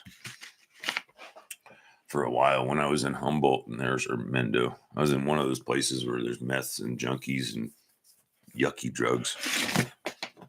Like right at the foothills, almost as if they were intentionally bad dogs used to block the access to the place where all the good dogs were allowed. And that's how you got good trimming jobs, is you went to the shitty places and you stood out against all the crap. And sometimes 2 or 3 of those people in the shitty crap were actually people from the good side pretending to be the junkie. Like they would pretend to be a certain thing enough to see if you were that person. Like the first interaction I remember having in Santa Fe was like so stupid. It was out in front of the AA meeting place, and I met 2 guys with like expensive SWAT team type shoes and the stinkiest, ugliest jacket and outer clothes. And it's like, not only, it's like there's a way, how do you put it? Depending on your IQ, depends on what type of attack or way you need to see if they're tricky or conny, right? So if you say, is this person a break-in person? You go, hey, I know that this place has got money and you want to break in with this? No. If you do that, I'm going to be mad because you're blowing up my spot. This is the place I'm going to sleep tonight. And you guys are going to be going somewhere else. And I just remember the first rule is never trust a kid in clean shoes. And I look down and I see what would not questionably be at least $200 to $500 like military SWAT boots on this guy who was then covered and pretending to be homeless. It was like, how do you put it? Instead of 21 Jump Street, it was like 2.1 Jump Street. Like, so simple. And it's like, dude, it's like they tried to, it's like they went from one thing to the other, to the other, to the other, to the other, until they thought they found something that I would do, whether it was do drugs or do a certain kind of drug or break in or like different levels of crimes. They tried to say, hey, let's do this. Hey, let's do this. Hey, let's do this. And it's like, even a weak person would have two people that they might be trying to impress because you think you're in their space. So you got to do what they say, right? So they like convince you to do this stuff. And then because they're cops, not so undercover cops, I guess. Okay, what'd I do there? I put water. I put coffee. I'm just sitting here blabbering, forgetting to turn it on. Then once they can use that little hook to then bait a person to be what do they call it? A CI, confidential informant, a paid narc, a snitch, what, a rat, whatever. I don't know.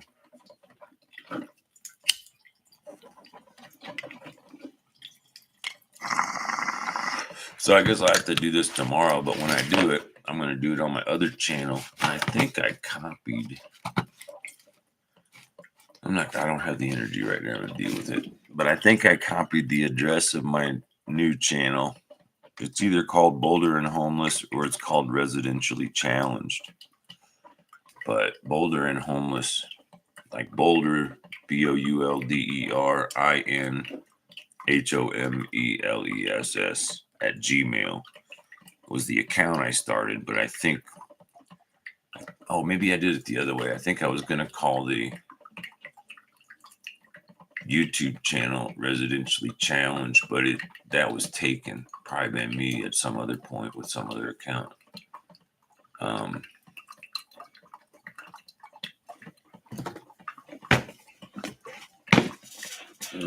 Danger Will Robinson. I usually don't get in a panic about coffee. Oh shit.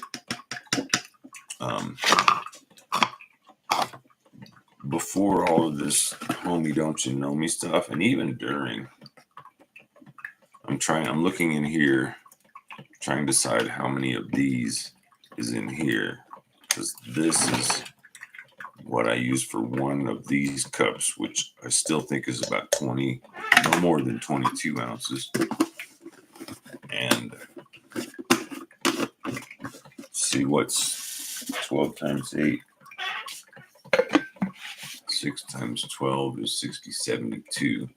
So if 12 is a 6-ounce cup, then that's a 72-ounce thing.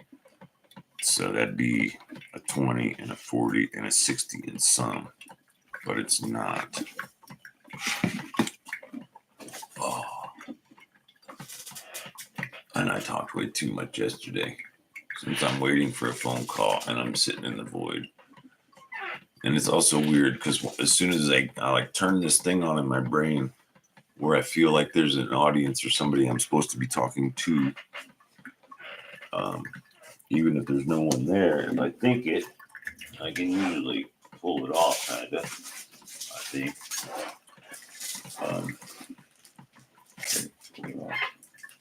Do that. You're right. It's like the third time I've thought about eating, and now I'm like feeling so weak I need to either lay down and sleep or eat. What did I eat before this stayed down? It was that bread and peanut butter. Oh, you're right. I needed to replace my peanut butter jar with a full one. And you're right. I'm not exactly sure where that thing is.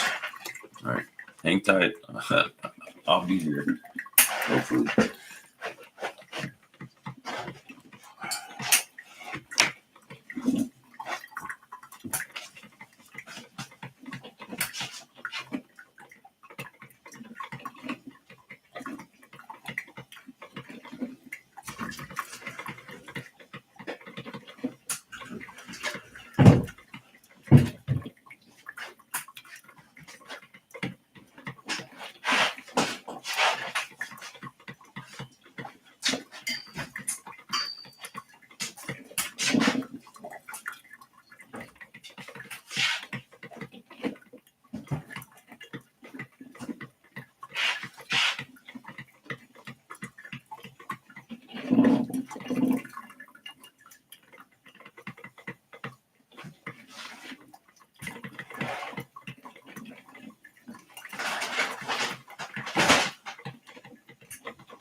Man, I don't know why, but I stood up. I went into the closet to check those boxes, and I started feeling nauseous, like I'm gonna puke.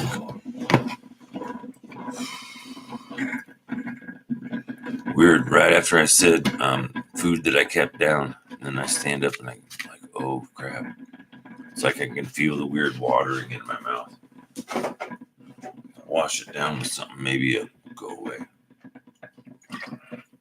If not, I'll be right back, and I'll try to close the door so you don't hear.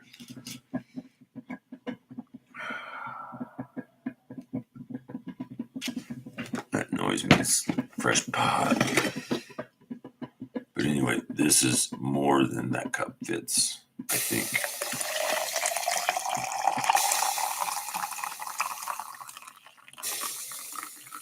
Yeah, I think it was close to empty, and that's how much is left. So I could put less water in there, and it's stronger. Probably is a smart thing to do. But if there wasn't water in coffee, it'd probably turn into a dust ball. Oh. Tobacco usually helps that. I don't know where I thought I learned it, but I think tobacco both helps your body. Nicotine helps your body take bad things out. I learned it from a girl with environmental type of disease. I think she said menthol was the best, but the idea is that just the nicotine in general does something for your body to help it expel stuff. Essentially helps squeeze out the bad stuff by leaving the good stuff. But I'm also aware it dehydrates you. But I also realize if I'm dehydrated, I'm less sensitive to invisible energies or perceptions.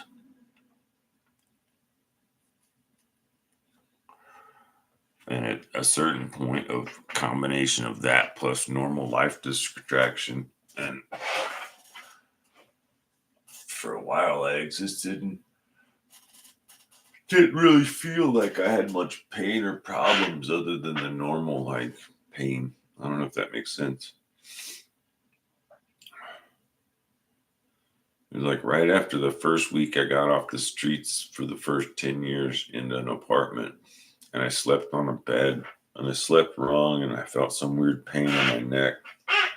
And I went to the doctor, and they x-rayed it, and they found a thing with my thyroid that it had something on it. I don't know what it was, but I had it checked recently, and it's apparently completely gone. But they also known as the degenerative disc disease or something. And so that's when I was diagnosed with something up here. And maybe I had something in my lower back and they just never looked at it because I don't remember going into the tin can back then. And if I did, it was a much bigger one. Like that wasn't right in your face. I think I was, because I got there through a clinic, I think they sent me to the cheapest place to run that makes the most profit.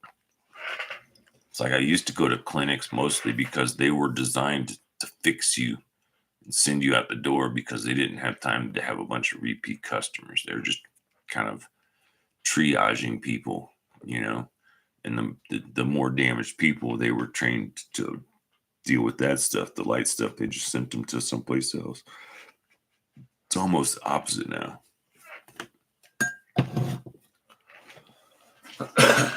I keep looking over there thinking I'm going to find something that I know isn't there, but I don't know what it is that I want that's there. Like, I think in my brain, if I could get food, because I have food stamp money, I think as of the 10th, and it's probably 200, and I think there was some there before.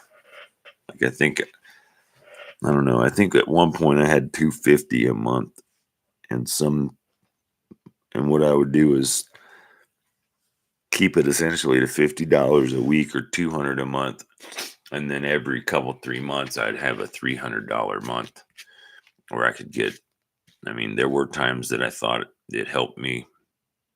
I'm not sure if it did, but I would like get a steak or get some kind of protein meat thing. But since 2018 or 15, I've been trying to not eat dead stuff. And then it was like 2019, maybe. Yeah, it was actually between October of 2019 and December of 2019 because I was still trying to exist up in Netterville.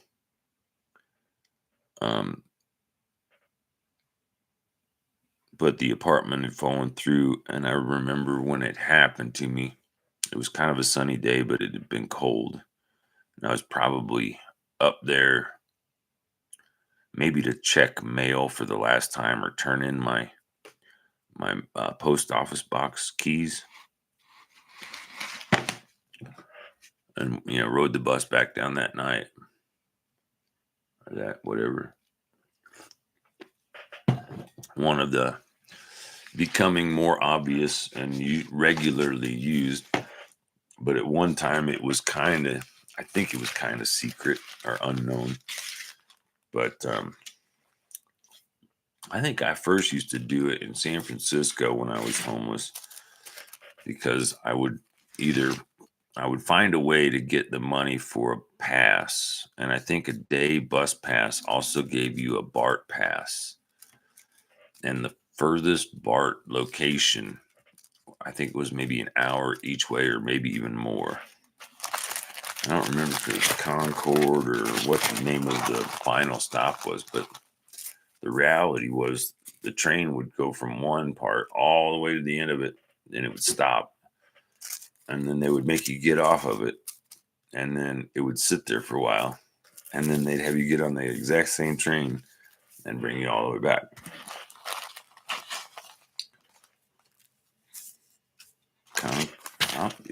It might have been on the Concord line, but I think maybe I'm not sure Concord is the end of that train line.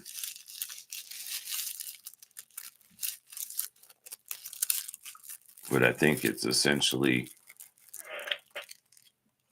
the far southeast of Oakland, Berkeley, Oakland.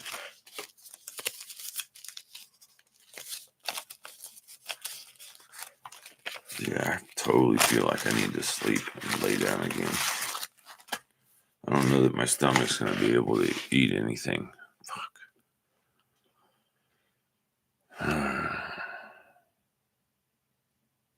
Yeah, I keep trying to think in my brain of food that I really like so it'll get my body into the mood for eating. But it's almost like I remember right before Elvis died, he just lost all of his appetite. It was like 3 days he only ate a third of his food, and then a couple days he ate half of that. Then it got to a point like he would go through a whole bowl, and then at the last he wouldn't even eat a cup. And then he didn't eat anything. He just would drink some water and lay down and drink water and lay down, and then 2 or 3 times a day we would go out to pee. And he was able to pee on his own accord until the very last one. And that's when he peed. And I think I had a headlight on, and it might have been a different color, but I'm pretty sure what I saw was the deepest, darkest yellow, brown, and maybe stained with red. Like, all that was, instead of like even a super yellow, it was like, that's really bad. And I knew it was really bad. And at that point, because I'd been sitting there like working on my computer in the room with him, like watching him for a few hours. And then at that point, I remember I sat down and essentially kept him in my lap for maybe 2 hours. And then the lady, Jill, came home, and he heard the car door close, and I think probably heard dog come out. So he got up kind of excited, and he forgot that he was, anyway, he just like wobble like that. And then I just pulled him in my arms and he died. That sucked. It might be the third time I've even thought about that, let alone said it. I'm not sure because I'm weird and stupid, but I think I videotaped that last part. I kept wanting to thinking if I put my mouth on his nose, it would uh, artificially just push air into his lungs so he could still make it through whatever it was that caused him to do that. But that was almost exactly a month after the vet in Denver said he had 30 days at best to live.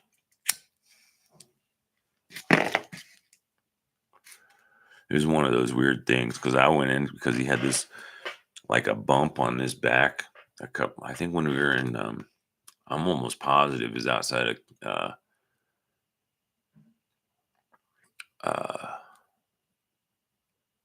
the Lost Boy trailer, call it that. Because I almost remember him.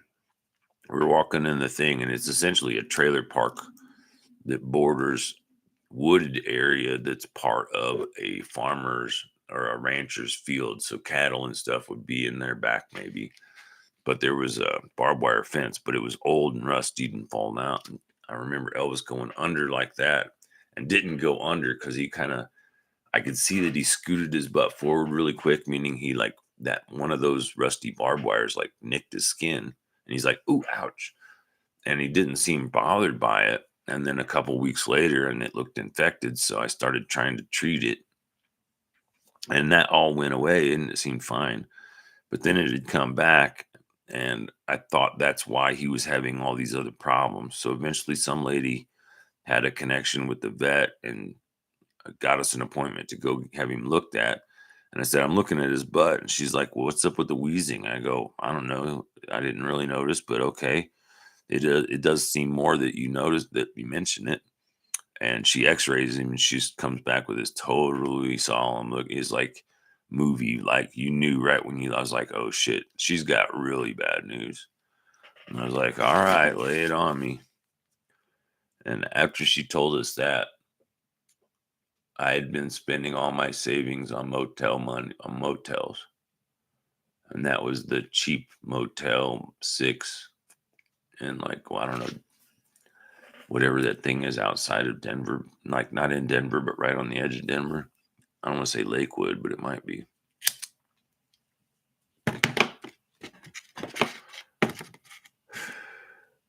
So I stayed there as long as we could afford.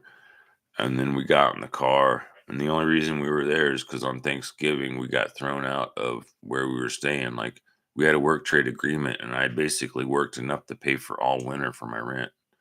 He told me what he wanted in rent. I told him what I could do for trade. I did all that in trade in a week. He freaked out because he realized that in a week I earned in credit three months worth of copay or whatever my rent was. It's not like it was a big spot. It was a separate building that was essentially gutted and had some leftover furniture in it.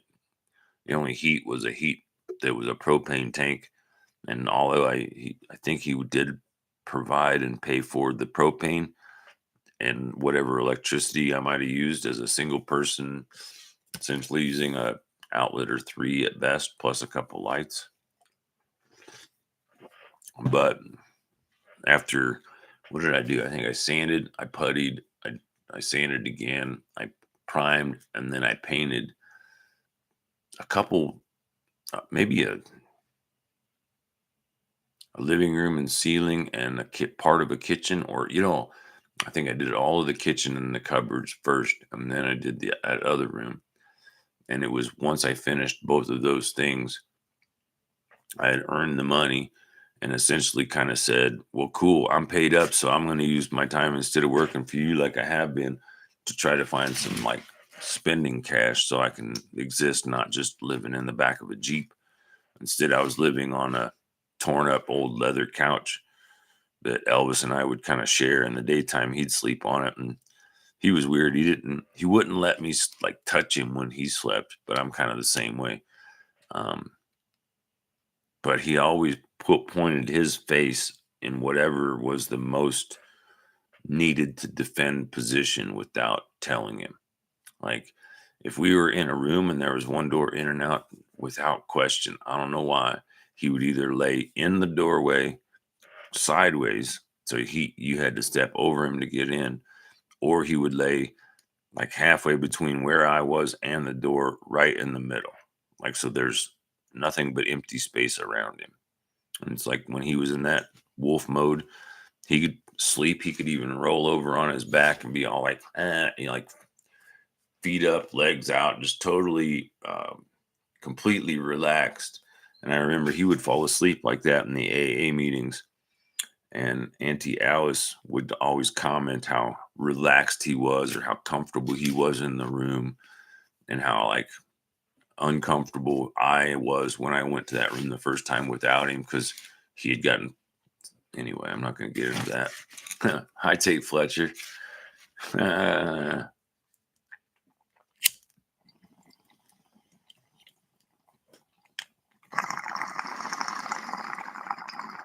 Somebody decided to introduce themselves to my dog when I was in an AA meeting and the dog was leashed to my backpack with all my belongings in it. Like on the other side off of the parking lot distance from the door. Like easy 50, maybe 75 feet. And this one big muscle guy, who I later found out was Joe Rogan's bodyguard before he became super duper famous. But anyway, he decided to try and impress this girl by walking all the way across the parking lot, trying to talk to Elvis, to soothe him. But because I am who I am, those were all the words I taught him not to like. Like if anybody uses these words, don't like them. So anyway, dude got bit, barely broke the skin. He calls the police. The police check my papers. My papers don't show up to date rabies vaccinations. Although he's my service dog, he's with me all the time. I'd know if he was bit by he doesn't get bit by anything because I'd get bit first, probably. I have and will always probably push him back and take whatever's coming, even if it's a big pit bull trying to get us both. But it was probably that experience when he was a super duper puppy. We went exploring to try to find this kid, Aisha, who was the kid that gave me a track phone, but he like disappeared. And then I remember at some point his parents called me and were like really worried. I'm like, what's up? And they're like, you were friends with Aisha, right? I was like, well, kind of, yeah. I mean, I thought so, but he also had these other people that I wouldn't hang out with. So I don't know. But I guess what happened was he got high on acid, decided to go explore neighborhoods of houses he didn't own, and he went in them acting as if they were his, thinking as if they were his, and freaking people out. So they called the police. And I don't know how my name got attached to it other than maybe those people had seen him talking to me around town. That's the only thing I can like think of. He might have mentioned me to them because the way I was running on the angle was that this was a guerrilla pot grower dad's kid that was looking to find. I mean, his approach to me was, my dad's been growing for a while. I'm just now old enough to be allowed to grow. And my dad hires people in a certain way. So I'm trying to find people that he's like, I trust you. I like you. I understand. Cause he like put me through one of those, is he this way? Is he that way? Not a cop way, but just, checking my loyalties and my way of doing things.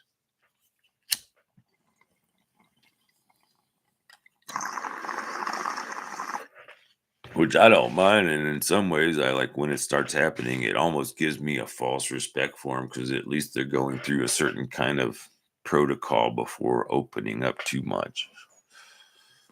Oh gosh, my arms hurt. My shoulders are sore. My bottom back doesn't hurt too much. I'm about 7% tingly. That's so weird that it might be 5. But this really hurts, I think. I think this is what's causing me most of my problems. Which is why the idea of sleeping, and maybe that's why I had that fucking outburst, because I went and tried living on the streets again like I used to, with minimal, like way no 20, 30 pounds less than what I used to try to cart around when I was at home. You know me in 2018, 19. I actually got everything I needed to a point where I could. It wasn't that bike. It was the good bike that I bought for $100 when I got out of county from the psychedelic guy downtown Denver. But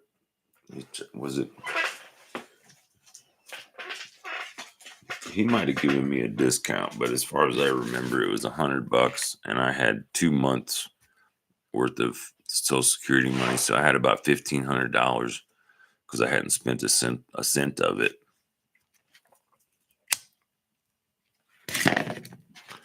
And I'm not sure, but I think if I would have been stuck in there 2 more days, the limit on not being part of regular stuff for Social Security is 90 days.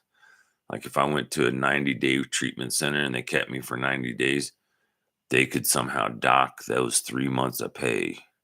But if they let me out on the 88th or 89th day, then it doesn't qualify for that strike.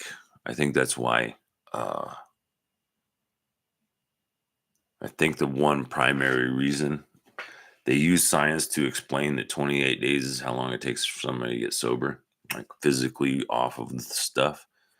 But I think the reason is because at 30 days, anybody in one location could claim residency, which means you could go to a 30-day treatment, stay for 31 days, use the receipts of that to prove residency, and therefore require that place to spend 2 to 3 months and lawyers to evict you before they evict you. Like if I want to be a total jerk asshole, I would have prepared for it more than that.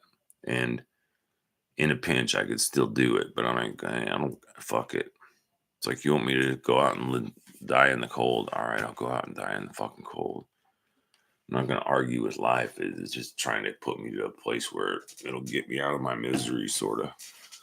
I'm not like looking forward to it. I'm not running towards it, but I'm kind of like, it seems like all of life, the people that have been milking my money really just want me on the curb, on the sidewalk. It's like, I don't understand why any property management team, I think it's because very few people would be like, you know what? I hate what you're doing to me and obviously everybody else so much. I would rather be homeless in my physical condition, which is fucking stupid. But something that I was saying earlier is I've had more than 2, but there's 2 that immediately come to mind, and they're both in Santa Cruz. And they're both in wheelchairs. And they're great people. It's just their shit was fucked up. I'm trying to remember who that was. I kind of want to think it's that Phillips guy that wrote Me and My Uncle. So it was part of Your Mamas and the Papas. I'm going to try to finish my sardines that I started yesterday. And it's almost like every time I make food for the last. So if I was to be technical about it, it would probably match almost identically to, how do you put it? The amount of food that I eat versus the amount of stress that the reality of being here exists. The more stress I go through, the more food I eat, which means the less energy I have to deal with the stress. Because if people want to, it's like, I'm almost positive, and I can't say for sure because I've been doing every fucking thing I can for the last 3 years to stay as far away from everybody as possible, including not even using half of my shitty free apartment. Because being out there, if I woke up and set this out there, no way I'd make it 2 hours. That's right at 2 hours. Mark that down. Nope. All right. I can't eat it. I keep hiccuping. I think it's because I'm trying to digest. I'm not sure, but I think I ate an ibuprofen. Because that salt. I like the salt. I have some sea salt. I should just do that, right? Make a little shot glass of sea salt. Yeah. Maybe not good for blood pressure, but I bet you it'll wake me up and it'll give me the synapse stuff between the whatevers. I have this weird experience. One of those things where I look back on it and I can totally see start to finish the scam. But when you start it, you're not aware that it's a scam, obviously. Because if you're aware it's a scam and you go through it, you're either allowing yourself to be hustled or you're getting hustled without knowing it. I'm not sure if it's enough. But one of the products that they sold was a little bottle of super concentrated liquid that they said was electrolytes. And everybody at the time understood in Gatorade, they were starting to advertise electrolytes, help your body replenish. And they essentially they're the fluid in between all of the molecules that are interacting. So what they would do is explain that one type of vitamin, you crush it up into a powder, you put it in water, you stir it up, even let it sit there. Then you get another thing of water from the same exact source, and you get this thing, and you just go like, when you get those like an iced tea and you get a packet with the amount of lemon juice in it, it's like that much lemon juice squirted in there. Then you'd get a light bulb with 2 electrodes, and you'd stick it in the thing with the vitamins and minerals that was the powdered kind. Nothing would happen. You put it in the other one, super bright light. So everyone goes, oh, it totally makes sense. But the reality is what that stuff was essentially super concentrated salt water. And salt water allows current to go through it. But it does make sense that if I'm not eating much, and as soon as I put some salt in there, my body goes, oh yeah, that's the thing I'm missing. I try to do that. And from working with people with cancer patients, I remember I spoke with, I don't know if it was a sit down, it was probably a sit down thing, but it was Jack Herrera's wife or girlfriend, caretaker, something. But she told me how she would create meals with different courses, going from like hot, warm water broth to more kind of solid food, adding different types of cannabis tinctures at each phase, starting with, I think, a sativa, because it would give him some kind of mental, physical energy.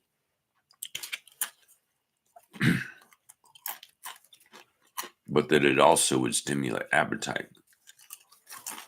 And what I'm figuring is if I snack on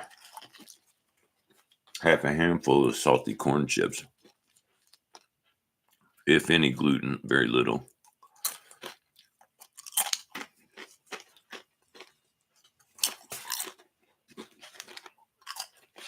do something with this. Now, why not? It's all going to the same place anyway, right? That is honey water and instant iced tea. So I'm going to mix it with all that salt. I'm going to stir it up. I'm going to take it like a shot, like a shooter, like a whatever you call it.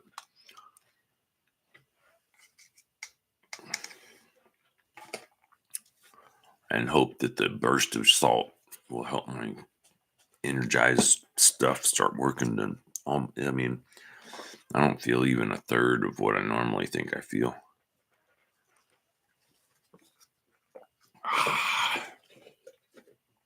But it does have that same kind of burn aftertaste as the stuff that I'm talking about. And if not for real, at least psychosomatically, back then, it wasn't until I felt that there was a difference that I go, okay, maybe it's not a scam. But it was one of those things where it was enough to not make you look too deep. But if you ever did look into like what, well, it didn't really. It was one of those things that once you looked past just the surface, I could start seeing how and why. And it still makes sense. It's not like they're not lying, or it's not like they were lying. What they weren't explaining is every time they say you can get rich, they were talking about themselves. Because what they were trying to do is say, I'll teach you how to get rich if you give me some of your money. And then they're rich. And they're like, see, just get a bunch of people to give you money to teach them how to be rich and you'll be rich. And you use that money to buy a bunch of stuff you could never afford. So you can represent yourself as even richer, like a millionaire, when you can barely scrape together $50 or something. But I think his name was Bill Gould, Gould. No relation to Elliot from my awareness.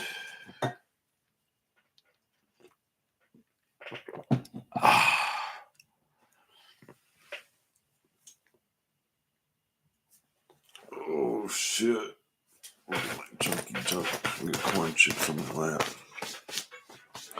That's something I haven't thought much about until just now. I'm like, oh, shit. If I have to sit and live in a wheelchair all day, I'm going to need to get used to putting some kind of bib or blankety thing on me so all my crumbs fall in one place. I think I'm usually a pretty clean monkey, except when I roll a cigarette, I definitely always leave some sort of crumb, even when I'm trying as hard as I can not to. And outside of that, and maybe a random ash from either a cigarette or a bong hit or something.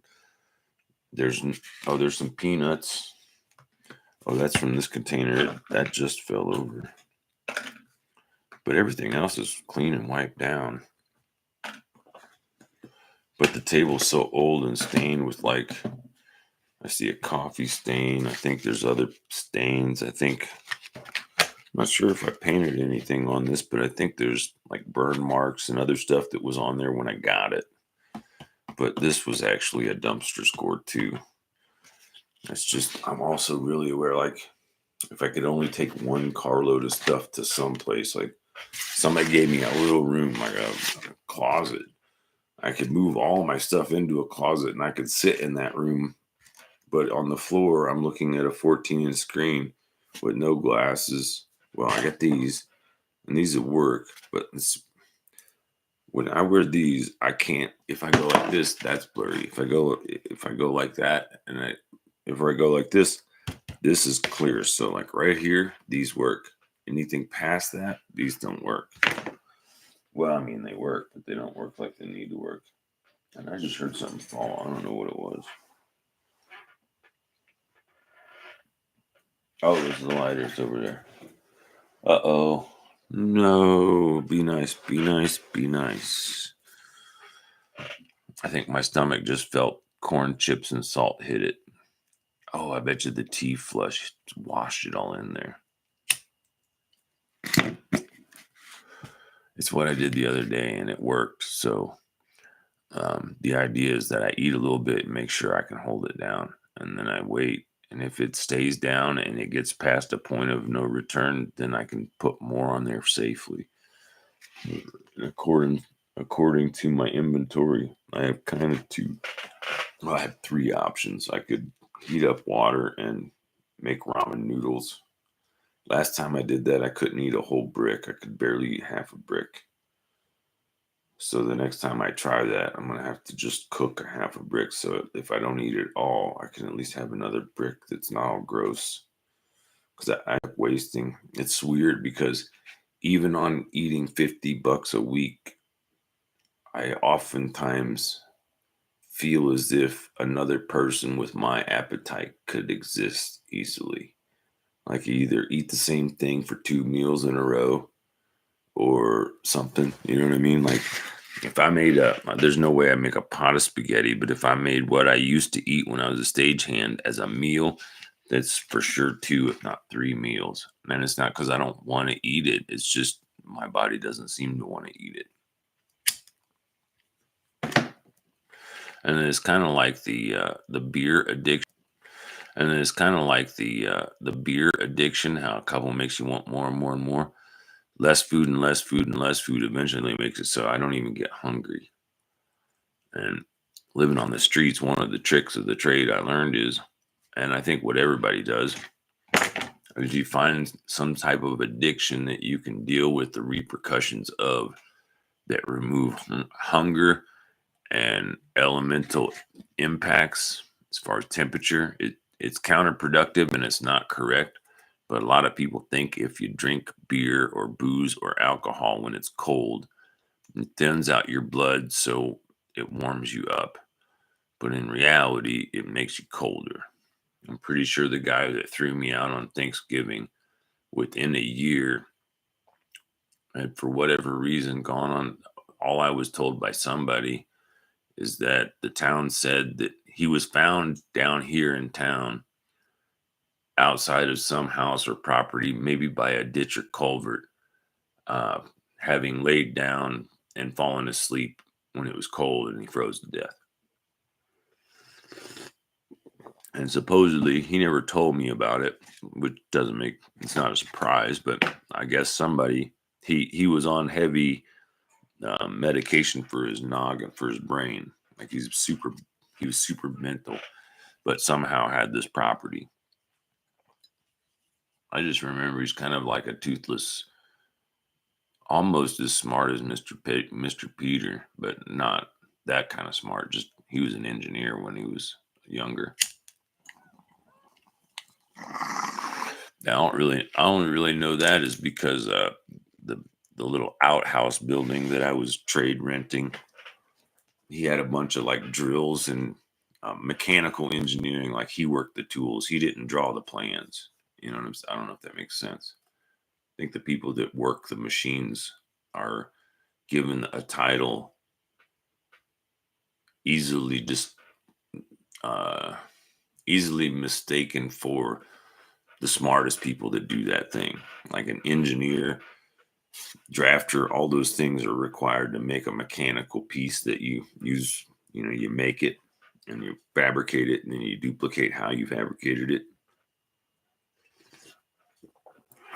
Like I think expensive screws and bolts are actually, they start as a rod, they remove the part of it, and then cheap ones are just kind of a mold that they pour metal in, and so they always have like an edge or seam.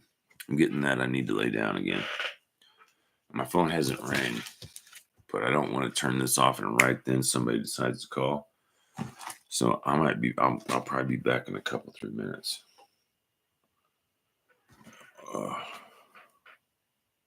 It's 4:13, so it's early 4:20, but I'll do that.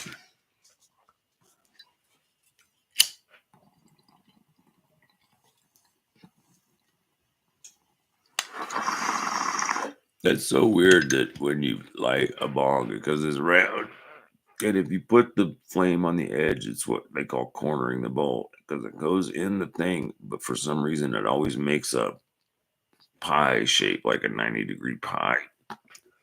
So one bowl, you can get at least 4 good hits. And I think that was the 4th one. Of course, my doctor says I got emphysema. I'm supposed to be using the steroid inhaler every day, which only seems, the only thing I noticed that it does is after about 3 days of using it, about the 4th day, when I wake up in the morning and I make my coffee and I smoke part of a cigarette, probably go to the bathroom. But when my brain decides to like actually start the day, if that makes any sense, it's like I go through this routine and it's like, okay, let's get the good burn. That's when I probably want to take my first bong hit, because then I just start my day creative and just take little bong hits along the way, take tobacco hits to somehow stimulate that and do whatever that does.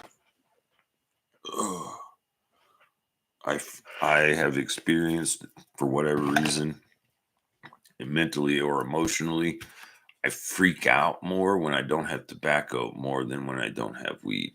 Like if I don't have weed, normally when it ends, I'll have a couple of days of not being able to sleep. Then I'll eventually gradually get back to kind of normal sleep, but it's almost the same as alcohol anymore because I almost never drink it. When I take even a little bit, when I stop, I notice it for almost a week before I don't notice a change. And that's when I figure the effects have worn off. Ooh, and there's another one of those. I got to remember to turn that thing off. But I really was thinking I was going to get a call from those CERT people at least.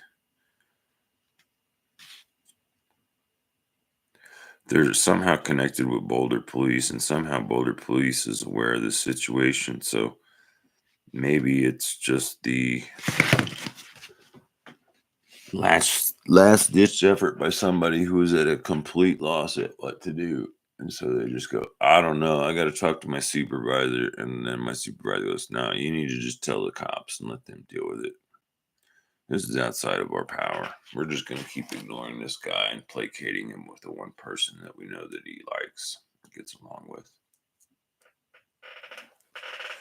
And I can't say other than a picture. I've seen Mr. Tim since 2019 or 2020.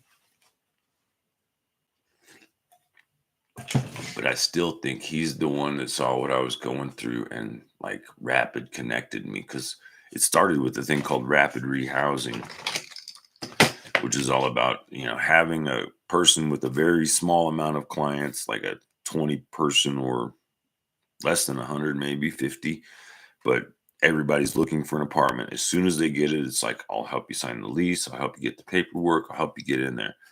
Then I'm going to turn you over to these other people that funnel all this money from all those places, and we're going to forget about you. We're going to go back here and pretend that we know that they're taking care of you, even though we already know that they're not going to. Because I went there, and for a year they were good. As soon as I was stuck in another year lease, they're totally just ignored me, almost as if it's like part of their formula that 12 months, 13 months, they're on their own, and if they ain't got it figured out by then, they ain't going to get it figured out. So just put them on extremely low maintenance. And when I finally discovered that your average case manager for that place, as I was told specifically, because I asked specific, how many people work there? How many clients do you have? I just do basic math and I multiply the amount of employees versus how many. If one person says I have about 200 or 250, that means 5 have that, times that. Then you realize that there's only 40 hours a week. 4 times 4 is 16. So that's 160 hours in a week, but nobody can work 8 hours every day. So that 160 probably becomes more like 120 at best.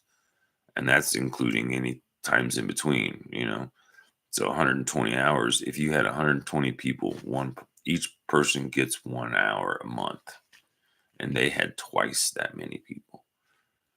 It's like, how do you expect to help anybody with a 20-minute phone call? If the people are busy making phone calls, keeping 20 people thinking they're getting help, but all they're really doing is figuring out a way to legally rationalize ignoring them, so they keep getting tons of money without putting any money out. It's like, fuck you. You can if you're going to make money on me, cool, but give me what you say you're going to give me. Don't take my money and then take the pretend services. It's like the first year I had a case manager, and it wasn't until a year ago, November, that I said, I'm not working with a case manager until you get me a therapist. Because it seems that unless I have a therapist to somehow mediate between me and the case manager, it's been proven that case manager has any choice or willingness, ability to just go, yeah, I don't like him, I ain't going to talk to him. It's like, I thought you're here to help people. You're not supposed to like everybody you help. You're supposed to like helping people, especially if you don't like them, kind of.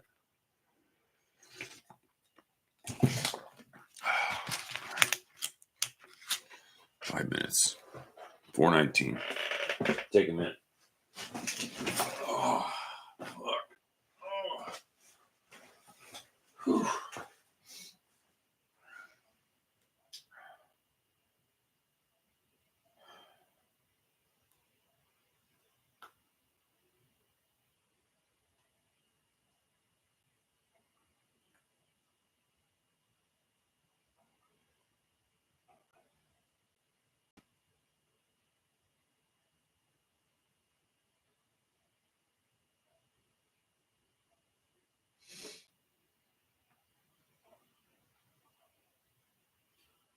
Weird. I just early said something about that thing in my stomach wasn't happening, and it just started happening. God dang it. It's like once you think you're better, you get another something.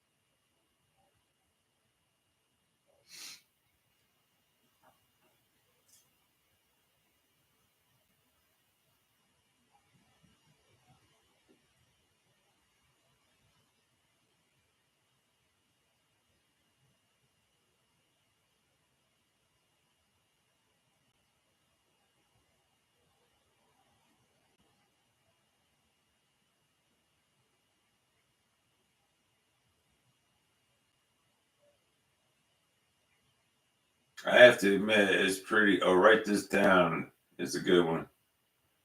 Or find this tag. I forgot what I was saying. Never mind.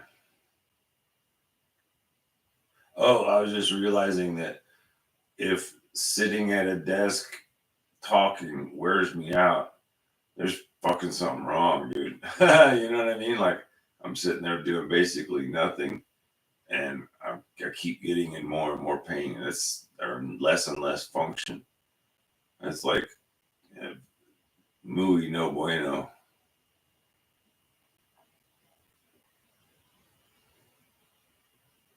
which I guess is Spanish for sucks to be a monkey. Me llama es el señor el estúpido. Señor Blanco el estúpido.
Ouch, weird. Please don't be an aneurysm that kills me. That'd suck.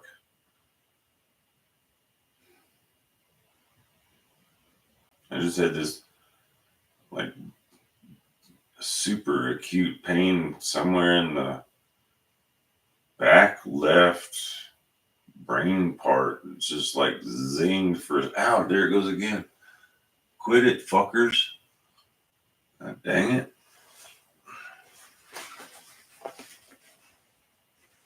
Well, it might help. It might. It might.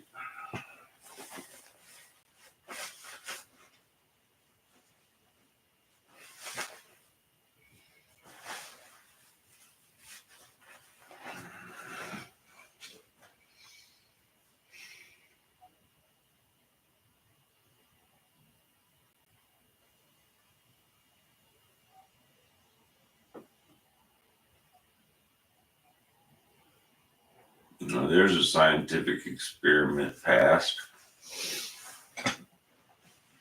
Uh,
hour 3:04, right on the dot. I actually got to a point where I think I was almost asleep.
Oh, the other thing I just remembered that I might have forgot or didn't maybe mention in the right way is I thought I had 3 boxes of emergency food, but I think I have 2 boxes of good food. I don't mean food per se, but I think one box is like spices and everything I would use immediately. And the second was something I can't remember what.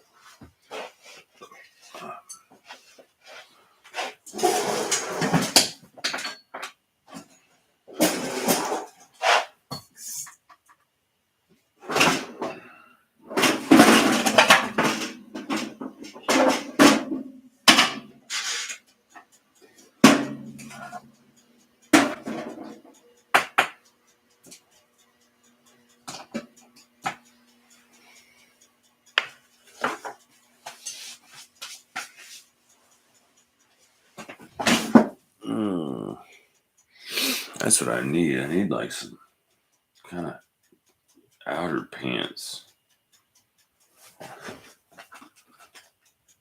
I'm cold. That probably means it's getting in the 60-degree range, I think.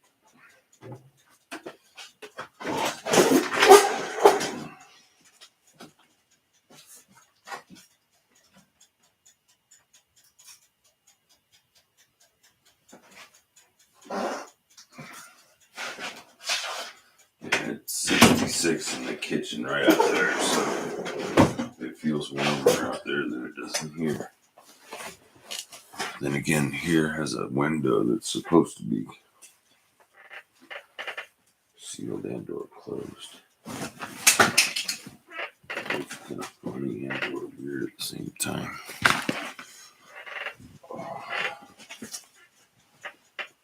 But this is my excuse me, sleeping blanket. Man.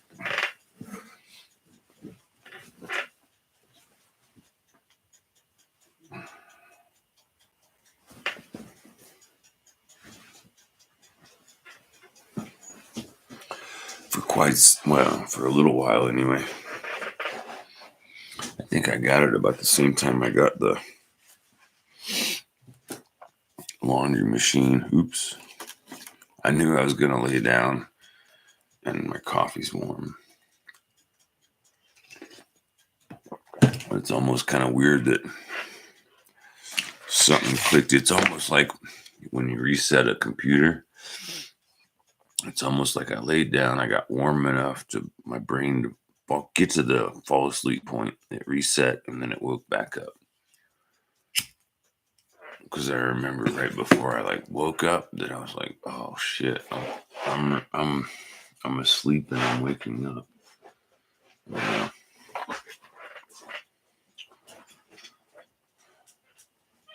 Oh right.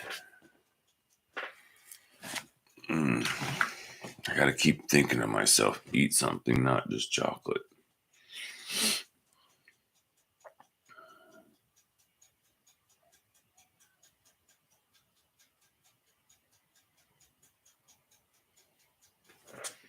I have about half of a honey bear head of honey. That would normally be about one of these with iced tea in it for a beverage.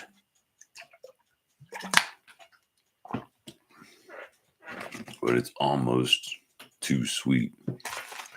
So I could probably maybe double the tea for double the caffeine, but cut the honey sugar sweet part down to half.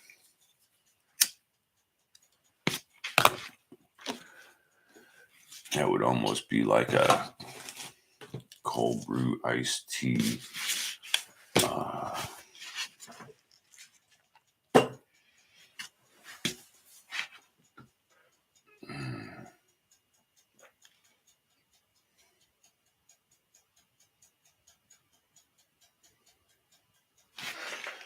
I wasn't wanting to eat either of these, but I think this is a better container, so that's the one to put in a backpack. So I guess maybe I'll try to do this summer berry. Oh, I also figured out, just because right now I have a laptop, a monitor, coffee maker, a hot water kettle, and a USB charger that's not plugged in, but there's a little wart there. And the only thing that makes the light dim is when I turn the water heater thing on. This is one of those 99 cents, but I got this at the King Super before the shooting.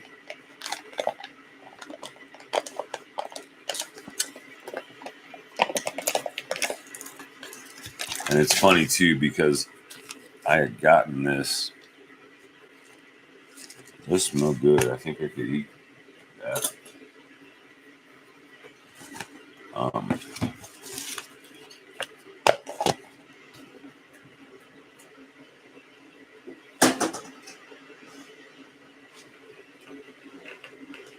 don't have a space heater, so I turn my toaster oven on and I try to let it preheat, and then I open the door and turn towards it to try to warm my legs up.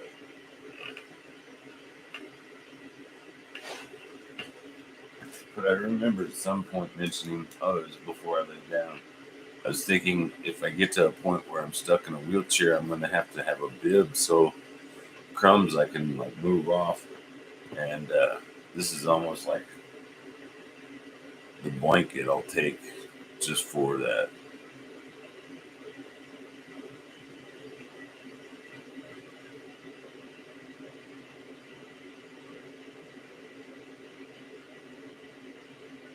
If I could have one delivered in my apartment, if the doors were wide enough and it was built, I'd probably spend 80% of my time in it. I spend about that much time in these chairs. This chair.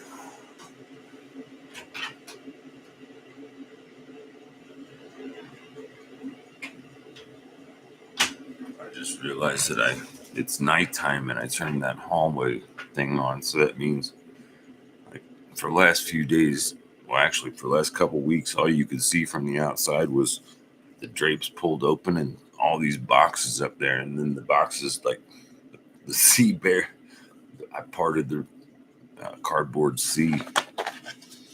See,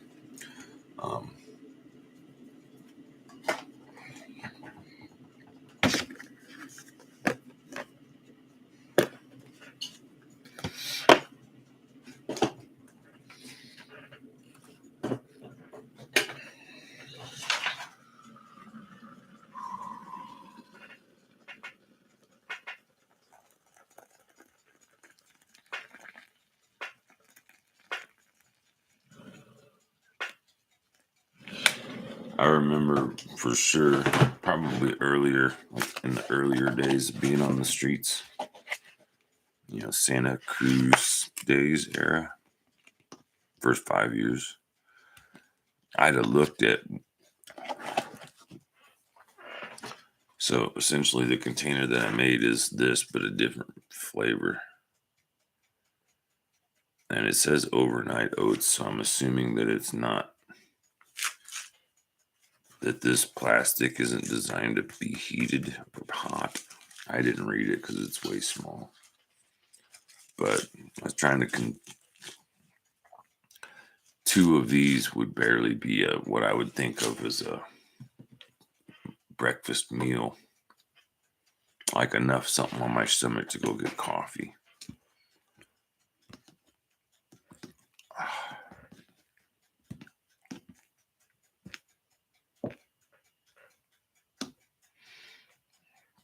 Somewhere I think I have a very large, like a tall container of just oats that I learned you have to add a pinch of salt to it. And then I could add one other thing to make it a flavor. Like I would get one of those little, like a fruit cup this size with peaches in it, and use that for a scoop this size of oats, which is maybe about the same amount. I think it was 2 scoops. Yeah, 2 scoops of this, of oats in one, made one bowl about that big. But I guess the good news is I'm hungry enough that, and remember, this has been on the shelf for over 5 years. Because I bought it over 5 years ago on sale in the, we're about to throw this away. It's so not moving or selling. Which was funny because when I was on the streets, like actively, I got in the habit of accepting that the universe felt I needed certain kinds of food only because that's the only things that were available. And if there is a God, God looks out for you and you always get what you need. The challenge is more understanding how what you get is what you need.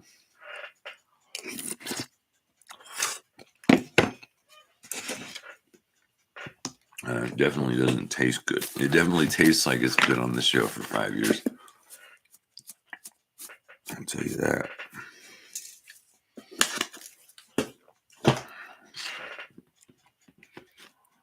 But at least my body isn't, what do you call it? It's not like trying to eat is being repulsing like it was earlier. Maybe it's because I thought the very first thing I should eat on a stomach full of coffee and ibuprofen was sardines and chips. Probably not the softest diet to start the day with.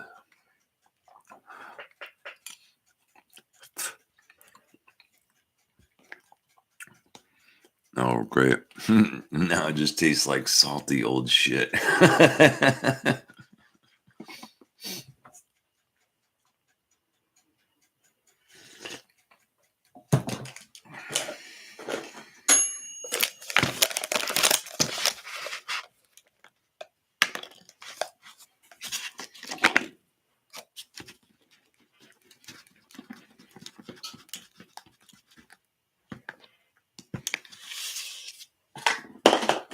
Now I'm doctoring it. I gave up. My first thought I was going to do stuff. I was like, no, check it out first. That'll thicken it up.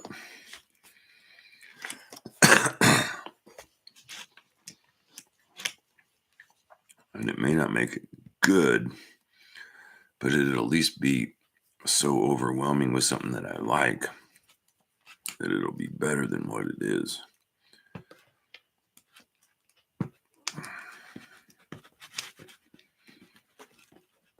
I'm turning my oatmeal into hot peanut butter porridge.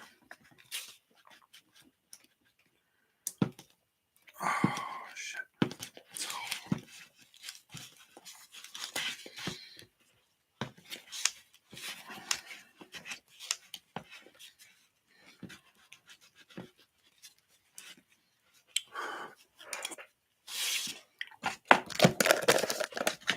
outside of raisins.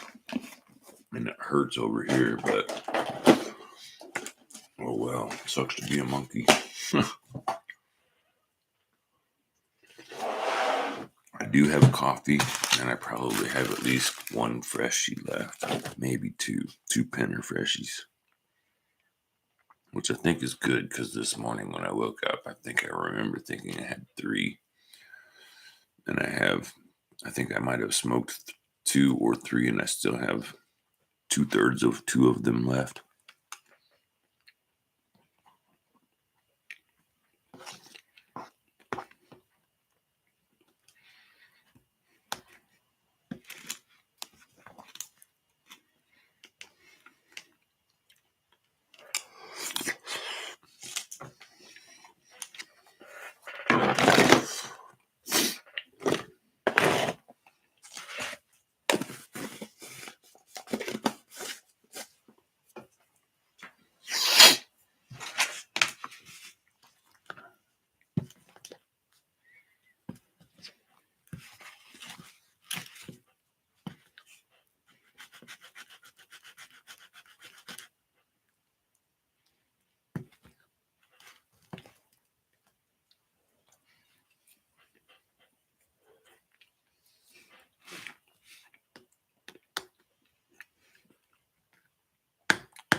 Oh, weird.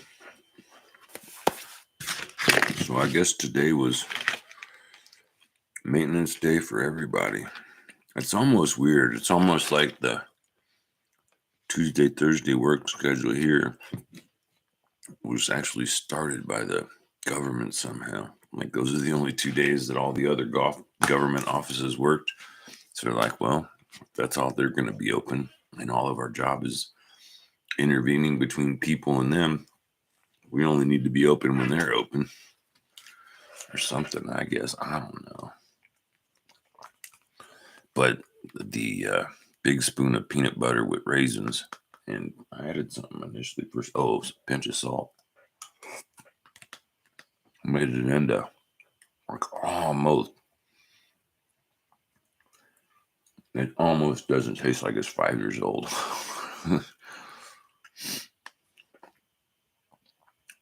This is the kind of thing where I don't know, I'm remembering The Matrix with the mouse when he's talking about tasty wheat or something.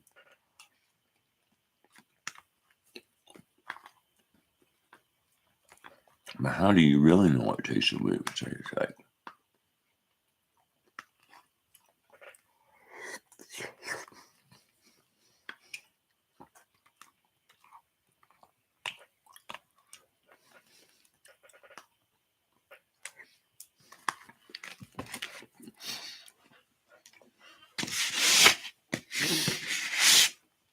I'm not sure why, but I think Tank, I remember I know this food sucks as far as, because their whole meal was something just like I was eating. Like everything I ate was some kind of gruely slop.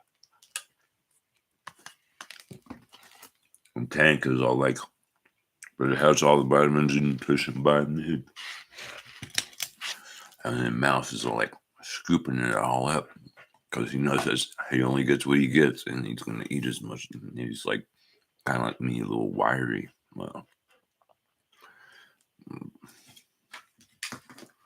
I'm just like, I think little, and then I realize most people are like movie stars. And I don't know why 4 inches, if it's 4 inches matters, but I think the tallest movie stars are like 5'9". Not all of them. There's been more 6-footers since then, but I'm aware people like Schwarzenegger and Rocky are shorter.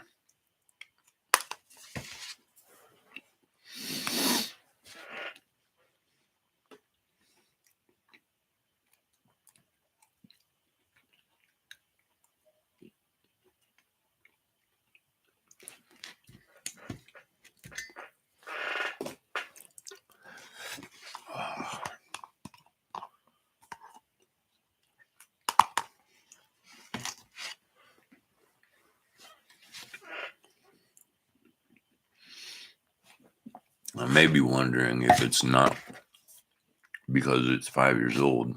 I just realized that weird taste that I have,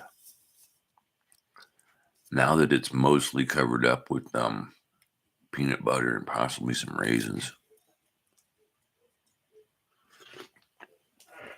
it tastes like Captain Crunch berries, but not ever crunchy. Like just that, like as if that crunch berry powder was put on there.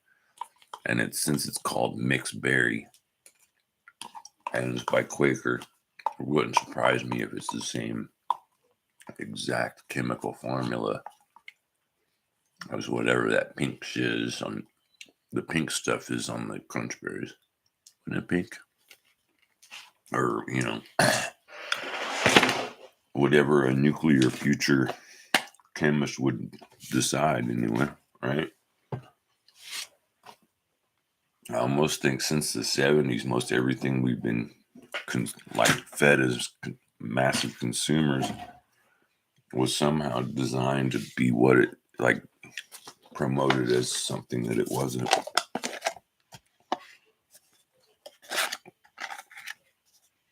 And in a pinch, this wouldn't be a horrible, almost reusable, but this is paper, like a cardboard. So this one, the lid is made out of the stuff.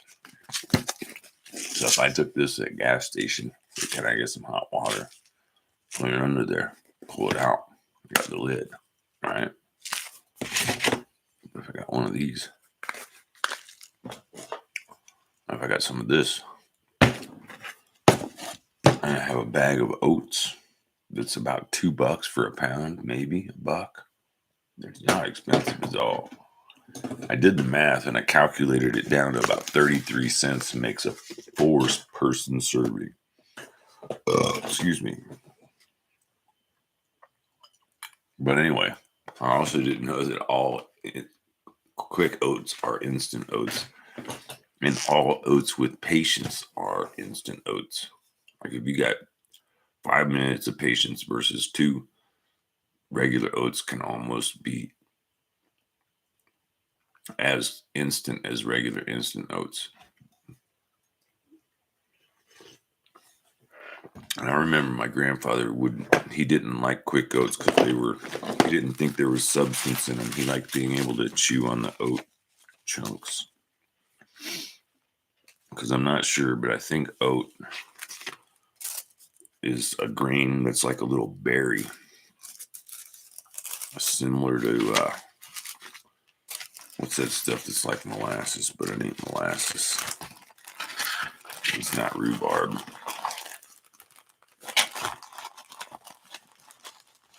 And this might be,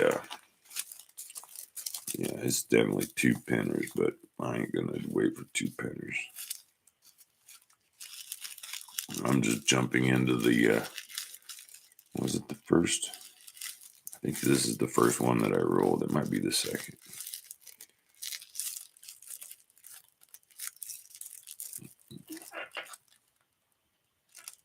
But I tried to take a nap, get right to fall asleep, and then bing up.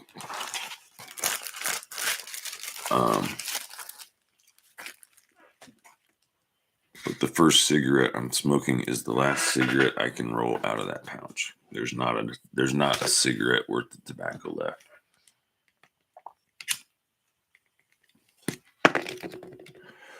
And regardless of checking my bank account, I definitely have 1, if not 2 pouches of tobacco worth of cash in my pocket. Well, in my wallet, wherever that is.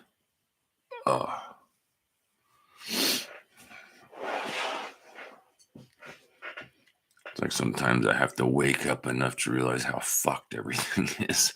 And then I'm like, oh shit, God, this sucks. I don't want to wake up.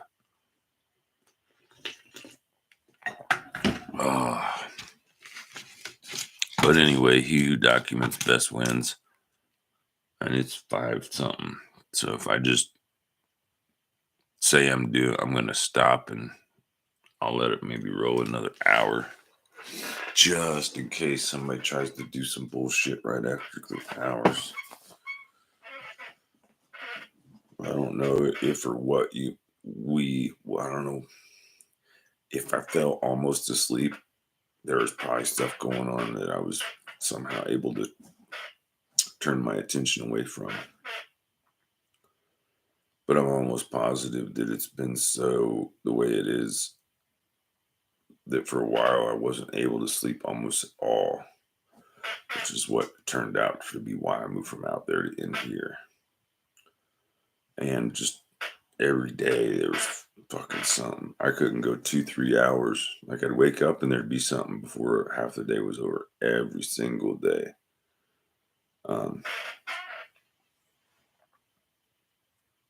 And that even wasn't the thiefy girl. She was almost not around during that time.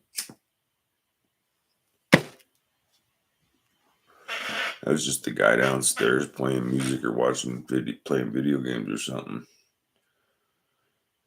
And I mean, it sucked, but he at least had good taste in music, so I didn't like it, but I didn't like bitch or complain about it or nothing. I don't think pretty sure the only time I ever brought him up was if I said, hey, look, I've been dealing with that guy, and like his sound comes through the floor. I'm pretty sure for about 3, 4, 5, 6, for a number of months, the room below me was his furniture remodeling studio. Because like early morning, super duper late at night, I'd hear like either sanders or grinders, or sometimes I think it might have been a planer or a rock polisher, because it would just like a brrr, brrr. It was like this regular cycle of this weird vibration. Then at some point, I don't know when, after I got that washing machine, I realized that what sometimes in the noises that I hear, I think it's the girl on on the opposite wall on that apartment. She's very respectful, seemingly always mouses as quiet as a mouse and rarely around, maybe. But I think she's got a washing machine just like the one that I got. But I think she put it somehow in her closet. So she can put it in the closet and close the door, but there's some way that the hoses go to the thing. I don't know.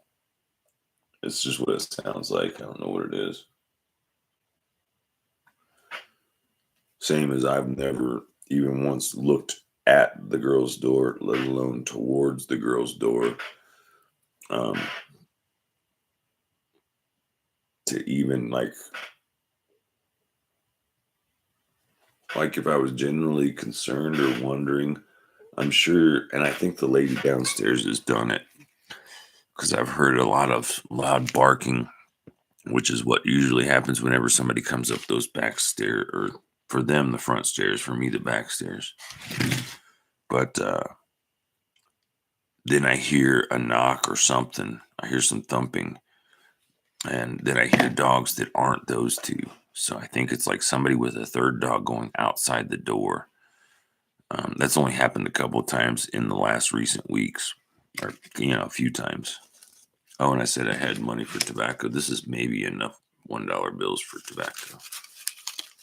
I'm almost positive these are all the change. I think I bought 3 beers and a thing of a flat of a little appetizer of chicken wings.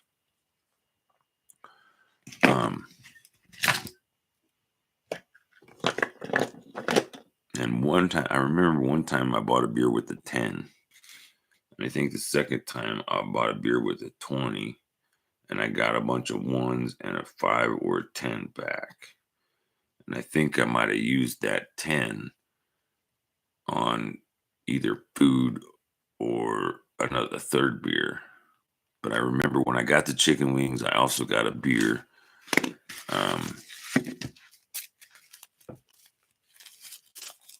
And that whole lunch special was right around $20 itself.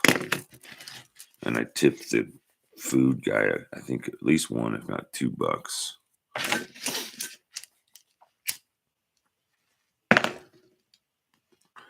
probably tipped him 2, and I might have tipped the bartender who gave me the beer 1.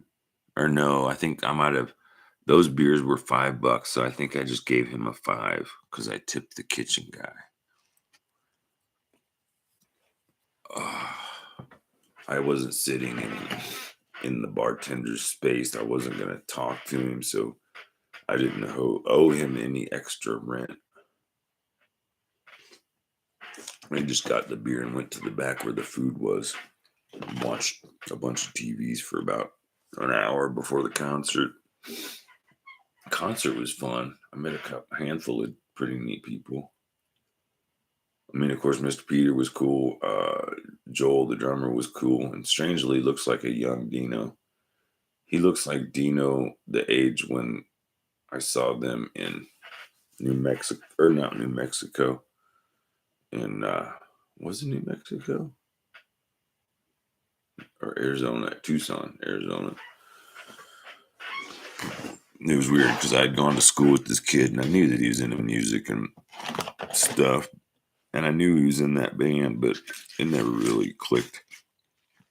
We were the kind of friends that if we each had success, seeing each other later wouldn't be a surprise kind of thing. I don't know. Well, at least for me. For him, I think he always expected me to be sucking or worse, because I was usually sucking or worse. I never thought about it until, well, I probably did, but right now I just realized that he could have been in those times of mental space where he's like, I hate being a touring musician. I hate this. I hate that, these things, that thing. And then he sees somebody that he knew before any of it happened, essentially being a homeless bum begging for change to pay to get in to see him play. And whether that was the case or not, that's how it felt to me. And I'm like, well, if